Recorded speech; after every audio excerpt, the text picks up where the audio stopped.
आता आपण याच्यामध्ये काय करूया, डिस्ट्रीब्युशन सिस्टीमचा स्टडी करण्याचा प्रयत्न करूया. आपण आतापर्यंत काय काय पाहिलं, तर आपण आतापर्यंत जनरेशन पाहिलेलं आहे, ट्रान्समिशन पाहिलेलं आहे. आता आपण जे काय पॉवर एकाने जनरेट केली तिला आपण हाय व्होल्टेजला ट्रान्समिट तर केलं, त्यानंतर हाय व्होल्टेजचं ट्रान्समिट करण्यानंतर आपल्याला त्या पॉवरला एक डिस्ट्रीब्यूट करावं लागेल. तर आपण काय करतो, डिस्ट्रीब्युशन सिस्टमचा एकाने विचार करतो. म्हणजे ऍक्च्युली या फिगर मध्ये आपल्याला काय दिसतंय बघा, या ठिकाणी जनरेशन आहे, पॉवरला आपण काय करतो, जनरेट करण्याचा प्रयत्न करतोय. या ठिकाणी काय तर पॉवर ट्रान्सफॉर्मर आहे, काय करेल, या पॉवरला हाय व्होल्टेजला ट्रान्समिट करण्याचा प्रयत्न करेल. यानंतर इथं काय तर ट्रान्समिशन लाईन आहे, म्हणजे या लाईनचा आपण हा पार्ट पाहिला. याच्यामध्ये हे काय तर स्टीलचे टावर आहेत, हे स्टीलचे टावर आहेत. या ठिकाणी हे काय असतील तर आरसीसी पोल असतील. या ठिकाणी सबस्टेशन असेल ट्रान्समिशन लाईन मध्ये, म्हणजे हे हाय व्होल्टेजचं ट्रान्समिशन आहे, हे प्रायमरी ट्रान्समिशन झालं. या ठिकाणी झालं हे कोणतं तर सेकंडरी ट्रान्समिशन झालं. या ठिकाणी डिस्ट्रीब्युशन सबस्टेशनला आलं, त्या ठिकाणी काय होते आणि इलेक्ट्रिसिटीचं या ठिकाणी 3 फेज 3 वायर मध्ये आणि 3 फेज 4 मध्ये काय डिस्ट्रीब्युशन होईल. म्हणजे ऍक्च्युली जो काय आपला पार्ट राहतो कोणता इथून पुढचा ठिकाणी पार्ट राहिलेला आहे, म्हणजे ऍक्च्युली डिस्ट्रीब्युशन सिस्टीम कशा पद्धतीने वर्क करेल काय असेल त्यामध्ये आपण यामध्ये काय करूया, डिस्कस करण्याचा प्रयत्न करूया. मग that part of the power system which distribute electrical power for the local use is known as the distribution system. In general, the distribution system is the electrical system between the substation fed by the transmission line system and the consumer meter. It generally consists of याच्यामध्ये feeder असतील, त्यानंतर distributor असतील and service men's असतील. म्हणजे actually जे काय distribution system आहे, distribution कशापासून असते, तर जे काय ठिकाणी ट्रान्समिशन लाईन सबस्टेशनला फीड केलेलं आहे तिथून पुढे कुठपर्यंत जे काही कंझ्युमरचे मीटर आहेत, म्हणजे काय आपल्या घरापर्यंत जे काय मीटर आहेत इथपर्यंत काय असते का डिस्ट्रीब्युशन सिस्टम असते. मग याच्यामध्ये आपण पाहतो काय तर फीडर पाहतो, डिस्ट्रीब्युटर पाहतो आणि सर्व्हिस मेन ठिकाणी पाहतो. आता या ठिकाणी बघा जो काय या ठिकाणी फीडर हा दाखवलेला, हा फीडर आणि हा फीडर आहे. हा फीडरचं काम काय तर सबस्टेशन पासून पॉवर घ्यायची आहे आणि डिस्ट्रीब्युटरला काय करायचं, फीड करायचं आहे. या ठिकाणी हे सबस्टेशन आहे, इथं काय तर हा फीडर इकडे गेला, एक फीडर इकडे गेला, हा फीडर इकडे गेला. इथं काय असेल तर हा डिस्ट्रीब्युशन ट्रान्सफॉर्मर असेल, इथून पुढे डिस्ट्रीब्युटर असतील आणि काय करतील कंझ्युमरला सर्व्हिस मेनच्या म्हणून काय सप्लाय. इथं सेम फीडर आहे, फीडर हे एकाने आहेत. फीडर मध्ये कोणते टॅपिंग असते का तर नसते. फीडरचं काम काय तर सबस्टेशन पासून काय करायची, पॉवर घ्यायची आणि डिस्ट्रीब्युटरला काय करायची, पॉवर द्यायची. त्याचं फक्त काम तेवढंच आहे.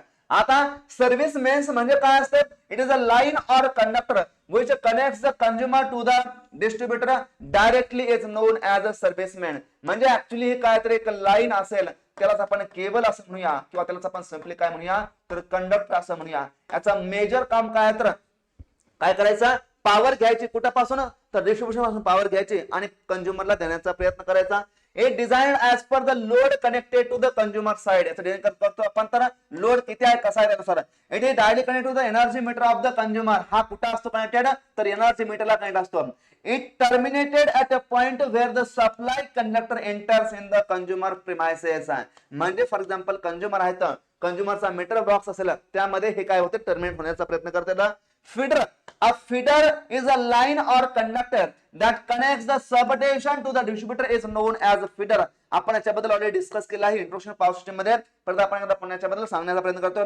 It feeds electrical power to the distributor. म्हणजे फीडर काय करेल, इलेक्ट्रिकल पॉवर फीड करेल डिस्ट्रीब्युटरला. There is a no tapping, याच्यावरती कोणत्याही ठिकाणी टॅपिंग नसतं. So it carries the same current throughout the length of the conductor. याच्यावरती कोणतं टॅपिंग नसतं, याच्यावरती करंट काय असतो बघा तर सेम असतो. The current capacity is the main consideration taken into the account while designing the feeder, which accounts for the thermal limit rather than the voltage drop. म्हणजे ऍक्च्युअली करंट कॅरिंग कॅपॅसिटी वरून आपण काय करतो तर याचं designing करण्याचा प्रयत्न करतो. The feeder is a conductor having a constant current density. याच्यामध्ये करंट डेन्सिटी कशी असते बघा तर कॉन्स्टंट असते. The size of the feeder is depend on the current carrying capacity. आपल्यावरला याच्यावरती क्वेश्चन विचारला जातो कशावरती तर करंट कॅरिंग कॅपॅसिटीवरती. For the voltage less than 220 kV, selection of the conductor is done on the basis of the current carrying capacity. For the voltage level greater than the 220 kV, the size of the conductor is based on the concept of the corona effect and or त्याला आपण electrical field intensity. म्हणजे corona effect असेल किंवा electrical field intensity असेल यावर आपण काय करतो त्या फीडरचं डिझायनिंग करण्याचा प्रयत्न करतो. म्हणजे ऍक्च्युली जे काही ठिकाणी फीडर आहे, जो काय कंडक्टर फीडर काहीतरी कंडक्टर आहे ज्याच्यावरती कोणत्याही प्रकारच्या टॅपिंग आपण करत नाही. In both cases our concern is about the power loss which leads to the temperature rise in the conductor. आता कोरोनामुळे काय होईल ठिकाणी पॉवर लॉस होईल. ज्या बरोबर कोरोना हा होतो त्यावेळेस काय होतोय पॉवरचा लॉस होतोय. म्हणजे काय होईल तर काही टेम्परेचर वाढेल, म्हणजे हीट तयार होईल. Hence the selection of the size of the conductor for the feeder is designed on the temperature rise. Actually काय करतो आपण टेम्परेचरचा विचार करतो आणि डिझाइनिंग करतो.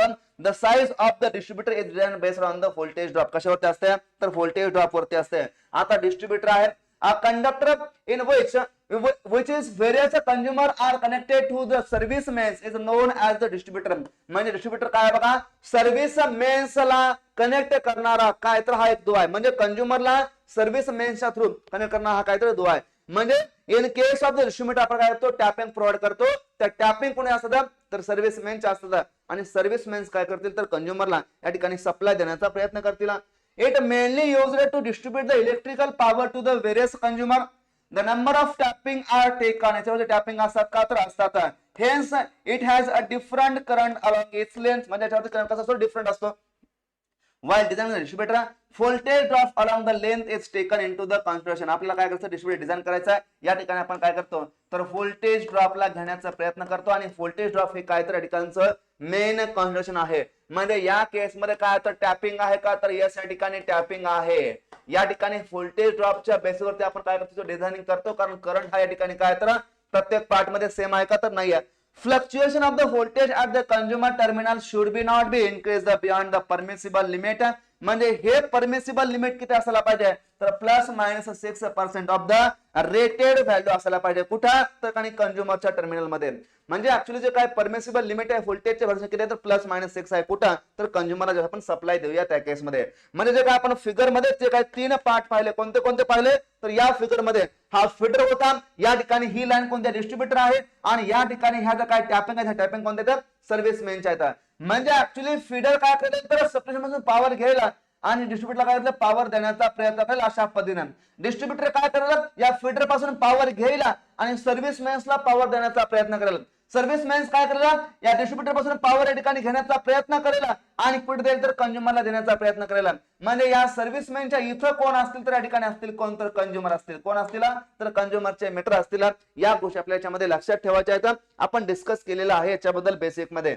आता ग्रीड म्हणजे काय the electrical grid or power grid is defined as the network which interconnects the generation transmission and distribution unit. म्हणजे ग्रीड सिस्टीम याला आपण कशाला म्हणतो तर जे काही ठिकाणी पॉवर ग्रीड आहे किंवा सिम्पली इलेक्ट्रिकल ग्रीड असं म्हणतोय. हा काय तर एक नेटवर्क आहे जो काय करतोय जे काही जनरेशन युनिट आहे जे काही ट्रान्समिशन युनिट आहे आणि जे काही डिस्ट्रीब्युशन युनिट आहे याला काय करतोय इंटरनेट कनेक्ट करतोय त्याला आपण काय म्हणतो तर ग्रीड असं म्हणतो. It supply electrical power from the generating unit to the distribution unit. हा काय करेल ऍक्च्युअली जे काय आपण जनरेट केलेली पॉवर आहे ती काय करेल तर डिस्ट्रीब्युशन युनिटला सप्लाय करण्याचा प्रयत्न करेल. कोण असेल तर ग्रीड सिस्टम असेल. आता डिस्ट्रीब्युशन ट्रान्सफॉर्मर काय असतील the distribution transformer is a step down transformer in which primary and secondary. Primary कशामध्ये असेल तर डेल्टा मध्ये असेल सेकंडरी असेल स्टार मध्ये असेल आणि कशाला ग्राउंडेड असेल. याचा अर्थ या ठिकाणी काय तर न्यूट्रल पॉईंट आहे कॉमन पॉईंट आहे. It also termed as a service transformer. The output voltage of the distribution transformer is किती असतं तर 400 volt in 3-phase system whereas the 230 volt in the single phase system in India. म्हणजे या ठिकाणी काय असेल तर 400 volt हे असेल 3 फेज साठी आणि 230 volt हे काय असेल तर एका सिंगल फेजच्या साठी. आता हे जे काय व्होल्टेज कसं असतं तर या ठिकाणी लाईन टू लाईन कसं असतं बघा तर आरएमएस व्होल्टेज असतं. कसं लाईन टू लाईन. आता सिंगल फेजच्या केस मध्ये असणारे जे काय व्होल्टेज कसं असतं तर या ठिकाणी फेज व्होल्टेज असतं. कसं असतं तर फेज व्होल्टेज असतं पण हे कसं असते तर याची ऍक्च्युअली आरएमएस व्हॅल्यू असते. कशा असते आरएमएस व्हॅल्यू असते. ही गोष्ट आपण इथे लक्षात ठेवायच्या. आता क्वेश्चन आपल्याकडे याच्यावर दिलेला आहे a feeder in a transmission system feeds power to the. आता फीडर या ठिकाणी पॉवर कोणाला फीड करेल तर फीडर फीड्स पॉवर टू कोणाला फीड करेल तर जो काय ठिकाणी डिस्ट्रीब्युटर आहे त्या डिस्ट्रीब्युटरला काय करेल तर पॉवर फीड करण्याचा प्रयत्न करेल. Therefore, feeder generally feeds power to the distributor. Distributor feeds power to the service mains आणि सर्व्हिस मेन्स कुणाला देतील आणि कंझ्युमरला देतील. Therefore, ऑप्शन नंबर फर्स्ट या ठिकाणी काय असेल तर करेक्ट आन्सर असेल. आता सबस्टेशन पॉवर कोणाला देईल तर सबस्टेशन पासून पॉवर जाईल कोणाला तर फीडरला जाईल. म्हणजे ऍक्च्युअली पॉवरचा फ्लो कसा असेल बघा या ठिकाणी असेल हे सबस्टेशन पासून पॉवर येईल या ठिकाणी फीडरला. फीडर काय करेल ही पॉवर घेईल आणि ही पॉवर कुठे देईल तर डिस्ट्रीब्युटरला देईल. कुणाला तर डिस्ट्रीब्युटरला पॉवर देईल. म्हणजे ऍक्च्युअली डिस्ट्रीब्युशन ट्रान्सफर असतील मग ह्या ठिकाणी डिस्ट्रीब्युटरचे काय पॉवर घेतली या पॉवरला काय करेल जो काही सर्व्हिस मेन्स आहेत तो सर्व्हिस मेन्स काय करेल तर वेरियस कंझ्युमरला देण्याचा प्रयत्न करेल. म्हणजे हे काय तर या ठिकाणचे सर्व्हिस मेन्स आहेत. आता या दोघांमध्ये कुठे टॅपिंग आहे का तर दोघांमध्ये कुठे टॅपिंग नाही आहे. पण या ठिकाणी हा काय तर डिस्ट्रीब्युटर आहे, याच्यावरती टॅपिंग असते का तर टॅपिंग असते, म्हणजे फीडरवरती या ठिकाणी नो टॅपिंग आहे आणि डिस्ट्रीब्युटर काय बघा टॅपिंग असते. या ठिकाणी ही गोष्ट आपल्यामध्ये लक्षात ठेवायची, हे काय तर ठिकाणी बेसिक आहे. देअरफॉर याचा ऑप्शन कोणता तर option number first is the correct answer असेल. आता typical power system network is classified into 3 parts, generation part, transmission and distribution. The electrical power is generated by power plant. In most of the cases, power plants are placed far from the load center. Hence, the transmission line is used to transmit the power over the long distance. आपण generation बद्दल पूर्णपणे cover केलेला आहे, transmission आपण पाहिलेलं आहे. आता आपण डिस्ट्रीब्युशन पाहतोय. आता हे जे काय जनरेशन प्लांट आहेत हे काय असेल तर लोड सेंटरच्या जवळ असतील का तर नसतील, जिथे त्या ठिकाणी sufficient amount of land available असेल, जिथे ठिकाणी फ्युएलची रिक्वायरमेंट चांगल्या पद्धतीने असेल, ज्या ठिकाणी वॉटरची रिक्वायरमेंट असेल त्या केसमध्ये आपण काय करतो पॉवर प्लांट कन्स्ट्रक्ट करण्याचा प्रयत्न करतो. म्हणजे लोड सेंटरच्या जवळ असतील का तर नसतील, म्हणजे ऍक्च्युअली काय तर फार away from the load centre असतील आणि त्यासाठी आपल्याला काय असते तर एखादी ट्रान्समिशन लाईनची गरज असते. To reduce the transmission losses, high voltage power is used in a transmission line and the voltage level is reduced at the load center. The power is distributed to the load by the distribution system. म्हणजे या ठिकाणी power लोडला द्यायची आहे, या ठिकाणी आपण काय करतो तर डिस्ट्रीब्युशन सिस्टम यूज करण्याचा प्रयत्न करतो. म्हणजे ऍक्च्युअली जे काय पॉवर आपण जनरेट केली ती कितीला असेल तर 11 केव्ही ला जनरेट केली असेल.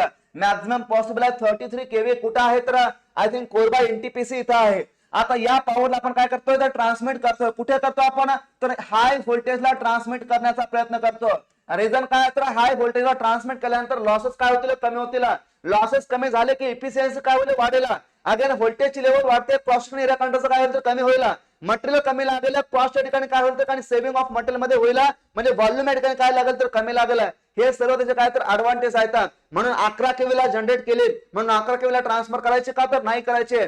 220 केवीला असेल, 132 केवीला असेल, 400 केवीला असेल, जेवढे आपल्याला पॉसिबल तेवढे काय ट्रान्समिट करण्याचा प्रयत्न करा, जेणेकरून साईज कमी लागेल कंट्रोलचे आणि लॉसेस काय होतील कमी होतील, सिस्टमची एफिशियन्सी वाढेल. हे काय तर आपल्याला हाय व्होल्टेजचे ऍडव्हान्टेज आहे, याच्याबद्दल आपण डिस्कस केलंय. आता हाय व्होल्टेजला ट्रान्समिट केलं तुम्ही आपसच ट्रान्समिट करत राहाल का, म्हणजे हाय व्होल्टेज घेतलं मी 400 केव्ही, या 400 केव्हीलाच आपण लोडला देऊन चालेल का तर नाही.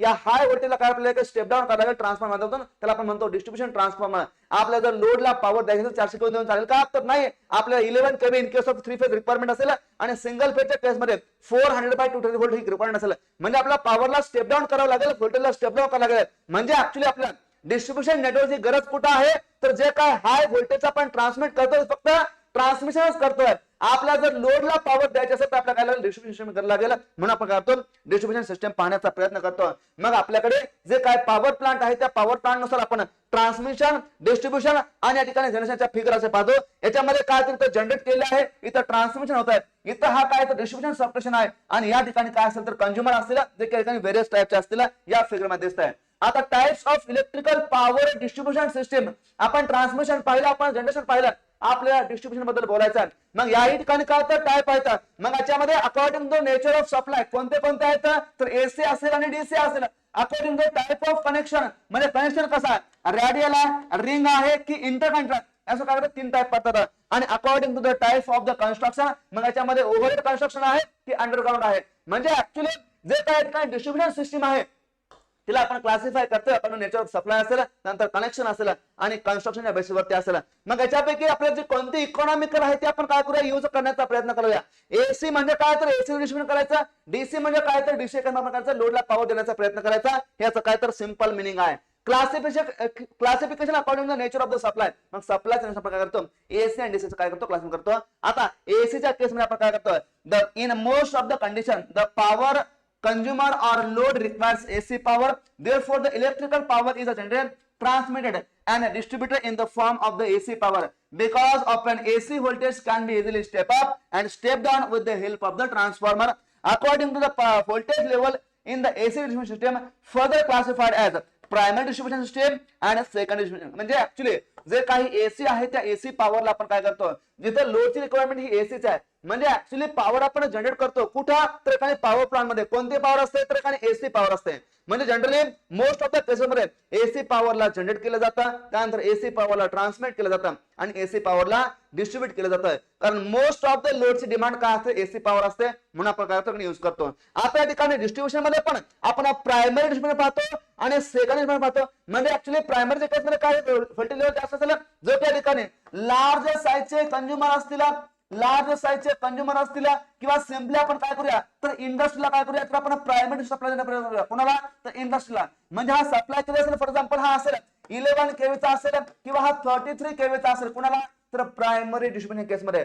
पण सेकंडरी डिस्ट्रीब्युशन हे जे काय असतं ते नेहमी किती असतं बघा, तर 3 फेज 4 वायरचं असतं. या ठिकाणी आपल्या 2 व्होल्टेज पॉसिबल असतात. कोणत्या, तर फर्स्ट आहे 400 व्होल्ट 3 फेजच्या केसमध्ये आणि 230 volt in case of the single phase सिस्टमच्या केसमध्ये. म्हणजे आपण जर प्रायमरी डिस्ट्रीब्युशन सिस्टमचा विचार केला तर याचा आपण उपयोग कुठे करतो, तर उपयोग त्याचा आपण लार्ज इंडस्ट्रीमध्ये किंवा इंडस्ट्रीसाठी आपण याचा उपयोग करतो. त्याचबरोबर लार्ज साईजचे काही कंझ्युमर असतील तर त्या केसमध्ये.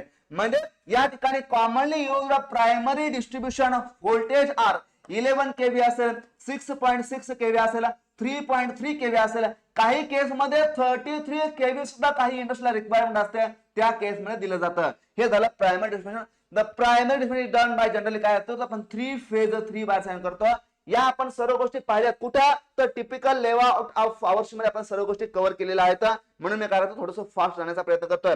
The primary distribution system supplies power to the big consumer like industries or large commercial complex etc. The voltage level is stepped down at the utilization of the level by the step down transformer. This transformer is placed near the consumer premises. हे झालं primary. आता या case मध्ये बघा आपल्याकडे काय, तर हे सबस्टेशन आहे 33 केव्ही बाय 11 केव्ही मध्ये आपण काय केलं, तर एकाने रूपांतरित केलं व्होल्टेज लेवल आहे. आता 11 केव्हीचा सप्लाय काय, तर 3 फेज 3 केव्हीचा सप्लाय आहे. या ठिकाणी एक सबस्टेशन आहे, प्रायमरी डिस्ट्रीब्युशन आहे. या ठिकाणी बिग कंझ्युमर आहे, फॅक्टरी आहे. या ठिकाणी एक सबस्टेशन आहे. आता या फॅक्टरीला आपण सप्लाय कसं, तर 3 फेज 3 केव्ही देतो. आता याही केस मध्ये बघा इथं फीडर आहे, या ठिकाणी डिस्ट्रीब्युटर काय सर्व्हिस मॅन्स आहेत. सबस्टेशन ए इथे दाखवलेलं आहे, सबस्टेशन बी दाखवलेलं आहे. म्हणजे सबस्टेशन काय, तर आपण फीडरला काय करतोय, दोन्ही साइडना सप्लाय देण्याचा प्रयत्न करतोय. ऍक्च्युअली हा डिस्ट्रीब्युटरचा टाइप आहे की ज्याला आपण काय करतोय, दोन्ही पद्धतीने सप्लाय देण्याचा प्रयत्न करतोय. याचा आपण डिस्कशन नंतर करूया. या ठिकाणी हे फक्त गोष्ट लक्षात ठेवा, जे काय ठिकाणी 11 केव्ही आहे प्रायमरी डिस्ट्रीब्युशन आपण काय करतो, तर 3 फेज 3 वायरच्या माध्यमातून करण्याचा प्रयत्न करतो. कोणत्या, तर 3 फेज 3 वायरच्या माध्यमातून. नेक्स्ट आपल्याकडे सेकंडरी डिस्ट्रीब्युशन सिस्टीम. आता या केस मध्ये आपण काय करतो, जे काय 3 फेज 3 वायर आहे याचा आपण उपयोग करतो. काय, तर 3 फेज 4 वायर सिस्टीम. म्हणजे या ठिकाणी ट्रान्सफॉर्मर कोणता असेल, तर स्टार डेल्टा स्टार असेल. आता या ठिकाणी आपण काय करतो, जर 2 लाईनच्या ठिकाणी विचार केला तर 2 लाईनच्या केस मध्ये आपण व्होल्टेज घेतो 400 व्होल्ट 3 फेजचा केस झाला. आणि सिंगल फेजच्या केस आपण 230 व्होल्ट घेतो, जो की एक फेज असेल आणि एक न्यूट्रल असेल. आणि 3 फेज 4 वायर सिस्टमचा काय करतो, याच्यामध्ये यूज करण्याचा प्रयत्न करतो. आता 400 व्होल्ट करण्यासाठी तर जे काय आपल्याला 3 फेज इंडक्शन मोटर असतील, आपण काय करतो 400 व्होल्ट सप्लाय घेतो. सिंगल फेज कोणासाठी, तर जे आपल्या घरामध्ये असणारे जे काय फॅन आहेत, ट्यूबलाइट आहेत, बाकी जे काय इक्विपमेंट आहे सिंगल फेज वरती वर्क करण्याचा काय करतो आपण, सिंगल फेज सप्लाय घेतो. म्हणजे रेसिडेन्शियल सप्लाय हा काय असतो, सिंगल फेजचा असतो. ही गोष्ट लक्षात ठेवायची आहे. याच्याबद्दल आपण काय केलं, ऑलरेडी डिस्कस करण्याचा प्रयत्न केलेला आहे. आपल्या केसमध्ये म्हणजे इंडियामध्ये 230 व्होल्ट हे सिंगल फेजचा सप्लाय, पण अदर कंट्रीमध्ये 120 सप्लाय पॉसिबल आहे सिंगल फेजच्या केसमध्ये. या गोष्टीच्या मध्ये महत्वाच्या आहेत. नेक्स्ट आपल्याकडे बघा स्मॉल स्केल इंडस्ट्री आहे, रेसिडेन्शियल लोड आहे, आणि कॉम्प्लेक्स आहे. आता या ठिकाणी 11 केव्ही बाय 415 व्होल्टचं काय ठिकाणी सबस्टेशन आहे. माझ्याकडे काय करतो, डिस्ट्रीब्युशन सबस्टेशन आहे. या ठिकाणी रेसिडेन्शियल लोड साठी बघा या ठिकाणी एक फेज घेतलेला आहे, न्यूट्रल आहे. ही काय तर डायरेक्शन न्यूट्रल आहे. आता या ठिकाणी बघा स्मॉल स्केल इंडस्ट्री आहे, काय करतो आपण आता 3 फेजचा सप्लाय घेतोय. या ठिकाणी किती येईल हा सप्लाय, तर सिंपली या ठिकाणी 400 व्होल्टचा येईल.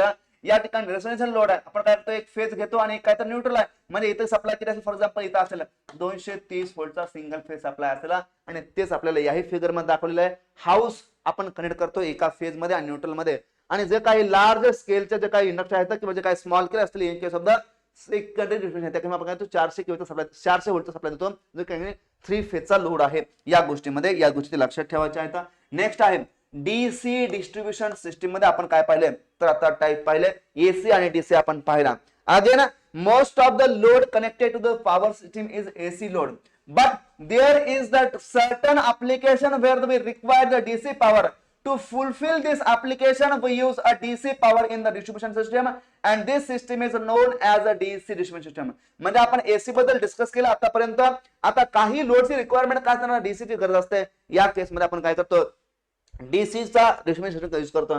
मग याच्यामध्ये in this condition generated AC power is converted into DC power with the help of काय असतील, रेक्टिफायर असतील किंवा रोटरी कन्व्हर्टर असतील, याच्यामध्ये आपल्याला कन्वर्ट करायला लागतो. The application where we need DC power कोणत्या ट्रॅक्शन पर्पज असेल, त्यानंतर डीसी मोटर असेल, बॅटरी चार्जिंग असेल अँड इलेक्ट्रोप्लेटिंग असेल, याचा प्रकारचं डीसी ची रिक्वायरमेंट आहे. आपण काय करतो, जो काय पॉवर आपण जनरेट करतो का, ती पॉवर ही नेहमी या ठिकाणी एसी पॉवर मध्ये जनरेट केली जाते. याच्या पाठीमागचं रिझन काय आहे, तर जे काही मशीन आहे तर त्या मशीन मध्ये जो काही इंड्यूस्ड ईएमएफ होतो, तो इंड्यूस्ड ईएमएफ हा ऑलवेज काय असतो, तर एसी नेचरचा असतो, ऑलवेज हा अल्टरनेटिंग नेचरचा असतो. डीसी ईएमएफ हा कधी या ठिकाणी प्रेझेंट राहत नाही, कारण ईएमएफच्या प्रोडक्शन साठीच मी काय म्हणतोय, ईएमएफच्या प्रोडक्शन आपल्याला काय असतं, तर एकाने जे काही ठिकाणी फील्ड आहे त्या फील्डची काय असते, तर चेंजिंग फील्डची गरज असते. म्हणजे अल्टरनेट नेचरची फील्ड पाहिजे. स्टेडी पाहिजे का, तर नाहीये. स्टेडीच्या केसमध्ये कोणता ईएमएफ तयार होईल का, तर नाहीये. म्हणजे EMF is equal to simply काय असतो, तर N d phi by dt असतो. जर आपण मॅग्नेटिकचा विचार केला तर आता डी फाय बाय dt या ठिकाणी म्हणजे काय, तर rate of change of flux with respect to time आहे. जर हा फ्लक्स या ठिकाणी कॉन्स्टंट असेल त्याचं डेरिव्हेटिव्ह काय 0 येईल. हा फ्लाय कॉन्स्टंट आहे या ठिकाणी, डेरिव्हेटिव्ह काय असेल 0 असेल. जर derivative 0 sorry is equal to N d phi by dt आहे. या ठिकाणी हा जो काय डी फाय बाय dt हा काय, तर रेट ऑफ चेंज ऑफ काय, तर फ्लक्स आहे. जर या ठिकाणी हा जर फ्लक्स आपण कॉन्स्टंट म्हटला तर याचा अर्थ काय झाला, तर या कॉन्स्टंटचं डेरिव्हेटिव्ह काय असतं, ऑलवेज तर 0 असतं. म्हणजे डेरिव्हेटिव्ह काय झालं बघा, तर 0 झालं. म्हणजे जर हा एकाने 0 झाला तर या ठिकाणी ईएमएफ कोणता तयार होईल का, तर नाही. म्हणजे ईएमएफ हा नेहमी काय असतो, एसी नेचरचा असतो, अल्टरनेट नेचरचा असतो. या ठिकाणी कोणताही आपल्याला डीसी मध्ये ईएमएफ प्रेझेंट नाही आहे. म्हणजे ऍक्च्युअली जी काय जनरेट पॉवर कोणता असेल, तर एसी पॉवर असेल, जी आपण पॉवर तयार करतोय ते आपल्याला काय कन्वर्ट करायचं with the help of rectifier वगैरे असतील. According to the connection of a DC system, it is classified into two ways. कोणत्या आहेत, तर 2 wire distribution system and 3 wire DC distribution system. म्हणजे जे काय डीसी आहे त्या डीसी आपण ट्रान्सफर करतो कसं, तर 2 वायर आणि 3 वायर मध्ये. आपण एसी केस मध्ये पाहिलं काय, तर प्रायमरी डिस्ट्रीब्युशन पाहिलं आणि सेकंडरी पाहिलं. इथं काय, तर आपल्याकडे 2 वायर अँड 3 वायर सिस्टम आहे. आता 2 वायर डीसी डिस्ट्रीब्युशन मध्ये आपण काय करतो बघा, तर एकाने 2 वायर असते, तर एक पॉझिटिव्ह असेल एक निगेटिव्ह असेल. आता निगेटिव्हलाच आपण काय म्हणतो, सिम्पली रिटर्न असं म्हणतो. या ठिकाणी हे काय, तर पॉझिटिव्ह आहे, ही काय त्या ठिकाणचे निगेटिव्ह आहे. आता जे काय ठिकाणी 2 वायर सिस्टम आहे, आपण एकच करतो, तर जो काही लोड असेल तो लोड आपण काय कनेक्ट करतो. फॉर एक्झाम्पल मोटरचा लोड असेल, डीसी मोटर असेल, फॉर एक्झाम्पल लॅम्प लोड असेल, आपण काय करतो, कनेक्ट करतो. म्हणजे जे काय ठिकाणी पॉझिटिव्ह वायर आहे, जे काय पॉझिटिव्ह आउटर आहे आणि जे काय ठिकाणी निगेटिव्ह आउटर आहे, और सिम्पल आपण काय म्हणतो, त्याला आपण रिटर्न पाथ असं म्हणतो. म्हणजे या दोन मध्ये आपण काय करतो, एक लोड कनेक्ट करतो, त्याला आपण काय म्हणतो, डीसी डिस्ट्रीब्युशन सिस्टम. त्यामध्ये ट्रू वायर आहे. This type of a distribution system requires only 2 wire. One wire is at a positive potential level and second wire is at negative or 0 potential level. The wire connected with the positive potential level is known as the healthy wire. म्हणजे ही जी काय wire आहे ती wire कोणत्या ठिकाणी healthy wire आहे. कोणत्या त्याला आपण म्हणतो काय, तर हेल्दी वायर असं म्हणतो. The load is connected in a parallel between the 2 lines. आता लोड आपण काय करतो, एका पॅरलल मध्ये कनेक्ट करतो, 2 लाईनच्या मध्ये आपल्याला फिगर मध्ये दिसत आहे. Generally the load connected in this system is a lamp load असेल किंवा मोटर असतील. The load has only 2 terminals can be connected in this type of system. The connection diagram आपल्याला दाखवलेला आहे. म्हणजे ज्या लोडला आपल्याकडे 2च टर्मिनल असतील, फॉर एक्झाम्पल 2च एकाने वायर असतील किंवा 2च लीड असतील, एक पॉझिटिव्ह किंवा एक निगेटिव्ह किंवा एक पॉझिटिव्ह किंवा एक एकाने रेफरन्स किंवा ग्राउंड म्हणा, त्याच लोडला आपण काय करतो, कनेक्ट करतो. फॉर एक्झाम्पल लॅम्प लोड असेल, फॉर एक्झाम्पल डीसी मोटरचा लोड असेल. म्हणजे या केस मध्ये आपण फक्त 2च व्होल्टेज एकाने घेऊ शकतो. फॉर एक्झाम्पल आपण 2च लोडच्या टर्मिनलला काय कनेक्ट करतो, हे काय तर ड्रॉबॅक आहे. हे काय झालं, 2 वायर डीसी डिस्ट्रीब्युशन झाली. आपण जर पुढे गेलो 3 वायर डीसी डिस्ट्रीब्युशन सिस्टम, मग याच्यामध्ये काय आपल्याकडे तर 3 वायर असतील. This type of the distribution system requires 3 wire. 2 wire are healthy phase. त्याच्यामध्ये काय तर 2 वायर आहे काय तर हेल्दी फेज आहेत, and 1 wire is the neutral wire. The main advantage of this system is that we have the 2 voltage level in this system. म्हणजे या case मध्ये काय तर आपल्याकडे ऍक्च्युअली 3 वायर आहेत. फॉर एक्झाम्पल या ठिकाणी प्लस आहे, या ठिकाणी मायनस आहे. आता या ठिकाणी ह्या ज्या काय 2 वायर आपण काय म्हणतो, त्या ठिकाणी 2 हेल्दी वायर असं म्हणतो. म्हणजे याच्यामध्ये काय तर 2 या हेल्दी वायर आहेत. आता ही जी काय झाली तिसरी वायरला काय म्हणतो, न्यूट्रल वायर असं म्हणतो. काय म्हणतो, न्यूट्रल वायर असं म्हणतो. आता एक हेल्दी फेज आणि न्यूट्रल मध्ये व्होल्टेज कोणतं तर व्ही आहे. आता दुसरी हेल्दी फेज आणि न्यूट्रल व्होल्टेज कोणतं तर व्ही आहे. म्हणजे ऍक्च्युली या ठिकाणी बघा जो काय लॅम्प लोड एका हेल्दी फेज मध्ये म्हणजे दोन वायरच्या एका फेज मध्ये न्यूट्रल मध्ये कनेक्ट करतो, हा दोन टर्मिनलचा लोड. आता आपल्याला जर लार्ज व्होल्टेजची रिक्वायरमेंट असेल, फॉर एक्झाम्पल आपल्याला मोटर असेल, मोटर आपल्याला लार्ज व्होल्टेज लागणार असेल, तर आपण काय करूया, काय दोन हेल्दी फेज आहेत, याच्यामध्ये व्होल्टेज किती असेल तर याचा व्ही आणि याचा व्ही 2V हे व्होल्टेज आपल्याला काय भेटतंय, काय भेटतंय, म्हणजे या मोटरला जे काय व्होल्टेज लागतं किती 2V चा आहे, म्हणजे व्होल्टेज मात्र जास्त लागत असेल काय आपण काय करूया, या ठिकाणी या लोडला कनेक्ट करूया, नंतर व्होल्टेज आपल्याला कमी लागत असेल आपण काय करूया, सिंगल फेज मध्ये आणि न्यूट्रल मध्ये काय कनेक्ट करूया. म्हणजे या केस मध्ये ऍडव्हान्टेज काय तर 3 वायर डीसी डिस्ट्रीब्युशन. याचे ऍडव्हान्टेज काय याच्यामध्ये तर आपल्याला दोन व्होल्टेज भेटतात, एक भेटतो कोणामध्ये तर एक फेज आणि न्यूट्रल मध्ये भेटतं, जे की काय असतं सिंपली या ठिकाणी व्ही असतं, आणि सेकंड काय असतं तर दोन वायर मध्ये भेटतं और ठिकाणी दोन फेजेस मध्ये भेटतं, जे की काय असतं बघा तर 2 टाइम्स ऑफ व्ही असतं. म्हणजे आपल्याला जेव्हा लार्ज व्होल्टेजची रिक्वायरमेंट आहे, फॉर एक्झाम्पल आपल्याकडे मोटरचा लोड आहे, आपण काय करूया इथं कनेक्ट करूया. आपल्याकडे लॅम्प लोड आपल्याला कमी व्होल्टेज रिक्वायरमेंट आपण कुठं करूया तर इथं कनेक्ट करूया. हे आपल्याकडे याच्यामध्ये दोन केसेस आहेत आणि या दोन आपल्याला इथं दिलेल्या आहेत. या केसमध्ये या गोष्टी आपण महत्वाच्या आहेत. Classification according to the method of connection. मग याच्यामध्ये आपण काय पाहतो, रॅडियल सिस्टीम पाहतो, रिंगमॅन पाहतो आणि इंटरकनेक्टेड सिस्टीम पाहतो. मग फर्स्ट आहे आपल्याकडे रॅडियल सिस्टीम. मग या रॅडियल सिस्टमचा अर्थ काय तर in case of the radial system a separate feeder is used to feed the power from the substation to the each area. आता ऍक्च्युअली फीडरचं काम काय तर एकाने पॉवर फीड करायचं आहे कोणाला तर डिस्ट्रीब्युटरला. या केस मध्ये आपण काय करतोय सेपरेट फीडर घेतोय त्या सबस्टेशन पासून आणि काय करतोय तर डिस्ट्रीब्युटर पॉवर फीड करतो. And this feeder feeds power to the distributor in a one direction म्हणली. सर्वात महत्वाचं काय तर जो काय या ठिकाणी डिस्ट्रीब्युटरला काय करतोय हा फीडर एकाच डायरेक्शन मध्ये एकाच पॉइंटला काय करतोय पॉवर फीड करण्याचा प्रयत्न करतोय. The design of the radial system is simple आहे, इझी टू इम्प्लिमेंट आहे. ही कशा आहे तर डिझाईन सिंपल आहे, इझी आहे आणि लेस कॉस्टली आहे. The initial cost of the system is less आहे, कसे आहे तर कमी आहे as compared to the other system, but the reliability of the supply system is very low. पण या ठिकाणी हा जो काय फीडर आहे तो फीडर डिस्ट्रीब्युटरला एका डायरेक्शन एकाच पॉइंटला पॉवर फीड करत असल्याच्या कारणामुळे काय होतं या ठिकाणी सप्लाय रिलायबिलिटी कशी आहे तर कमी आहे. फॉर एक्झाम्पल या ठिकाणी बघा आपल्याकडे एक फीडर दाखवलेला आहे, एक सबस्टेशन आहे. आता या ठिकाणी इथं काय तर हा डिस्ट्रीब्युटर आहे, या डिस्ट्रीब्युटरला पॉवर काय करतो हा फीडर फक्त एकाच पॉइंटला करतोय. जर या ठिकाणी फॉल्ट या फीडरवरच कुठेतरी आला तर या ठिकाणी जो काय सप्लाय आहे तो सप्लाय काय कट ऑफ होऊन जाईल, सप्लायची रिलायबिलिटी राहणार नाही. हा याचा काय तर मेन ड्रॉबॅक आहे या फीडरचा radial system. If one of feeder is out of the step condition the entire system will be stop. This type of system is only used for the short distance distribution system. म्हणजे याचा impact कुठे होतो तर it is used for the only short distance. कोणासाठी तर short distance साठी. आणि या ठिकाणी काय असतो का सेपरेट फीडर असतो. ही कशा मेथड तर या ठिकाणी ही सिंपल मेथड आहे, या ठिकाणी ही इझी मेथड आहे आणि याची कॉस्ट कशा बघा, कॉस्ट सुद्धा कशा बघा तर लेस आहे. हे याचे काय तर महत्वाचे पॅरामीटर आहेत in case of the radial system. आपल्याला दाखवलेलं आहे the consumer far from the feeder may suffers a poor voltage regulation and the voltage fluctuation with the variation of the load. Due to this drawback, this type of system is only used to the supply load which is nearer to the feeder. फीडरच्या जवळ असणारे आपण काय supply करतो. The single line diagram आपल्याला दाखवलेले आहे. या ठिकाणी बघा हा फीडर आहे, या ठिकाणी हे काय तर कंझ्युमर आहे. जो कंझ्युमर या ठिकाणी दूर असेल कुणापासून तर फीडर पासून असेल त्याला ठिकाणी व्होल्टेजचे फ्लक्च्युएशन जास्त असतील, म्हणजे व्होल्टेज मध्ये व्हेरिएशन काय असेल जास्त, याचं काय तर मेन ड्रॉबॅक आहे. The major advantage of the radial system is that it is the simplest and has a lowest initial cost. ही कशा आहे तर सिम्पलेस्ट आहे आणि लोवेस्ट इनिशियल कॉस्ट आहे. पण याचे ड्रॉबॅक काय आहे तर it has not highly reliable. म्हणजे या ठिकाणी रिलायबिलिटी कशाची तर रिलायबिलिटी इज लेस आहे. आता रिलायबिलिटी इज लेस याचा मिनिंग काय आहे तर रिलायबिलिटी इज म्हणजे सप्लायची जी काही शाश्वती आहे, सप्लायची शाश्वती याच्यामध्ये नाही आहे. सप्लायच्या ठिकाणी गॅरंटी नाही आहे, सप्लाय कधी जाईल कधी या ठिकाणी फॉल्ट येईल. जर फॉल्ट आला तर एकाने होल सिस्टम कोलॅप्स होऊन जाईल. कुणाचे तर डिस्ट्रीब्युशनच्या केसमध्ये म्हणजे सप्लाय हा काढून पूर्ण कट ऑफ होऊन जाईल. हे झालं तर पहिला drawback. A fault in the feeder will result in a supply failure to associated consumers as there won't be any alternative feeder for the feed distributor. Voltage is affected much far away load from the substation. म्हणजे या ठिकाणी काय तर व्होल्टेजचे fluctuation कशात voltage fluctuation at far end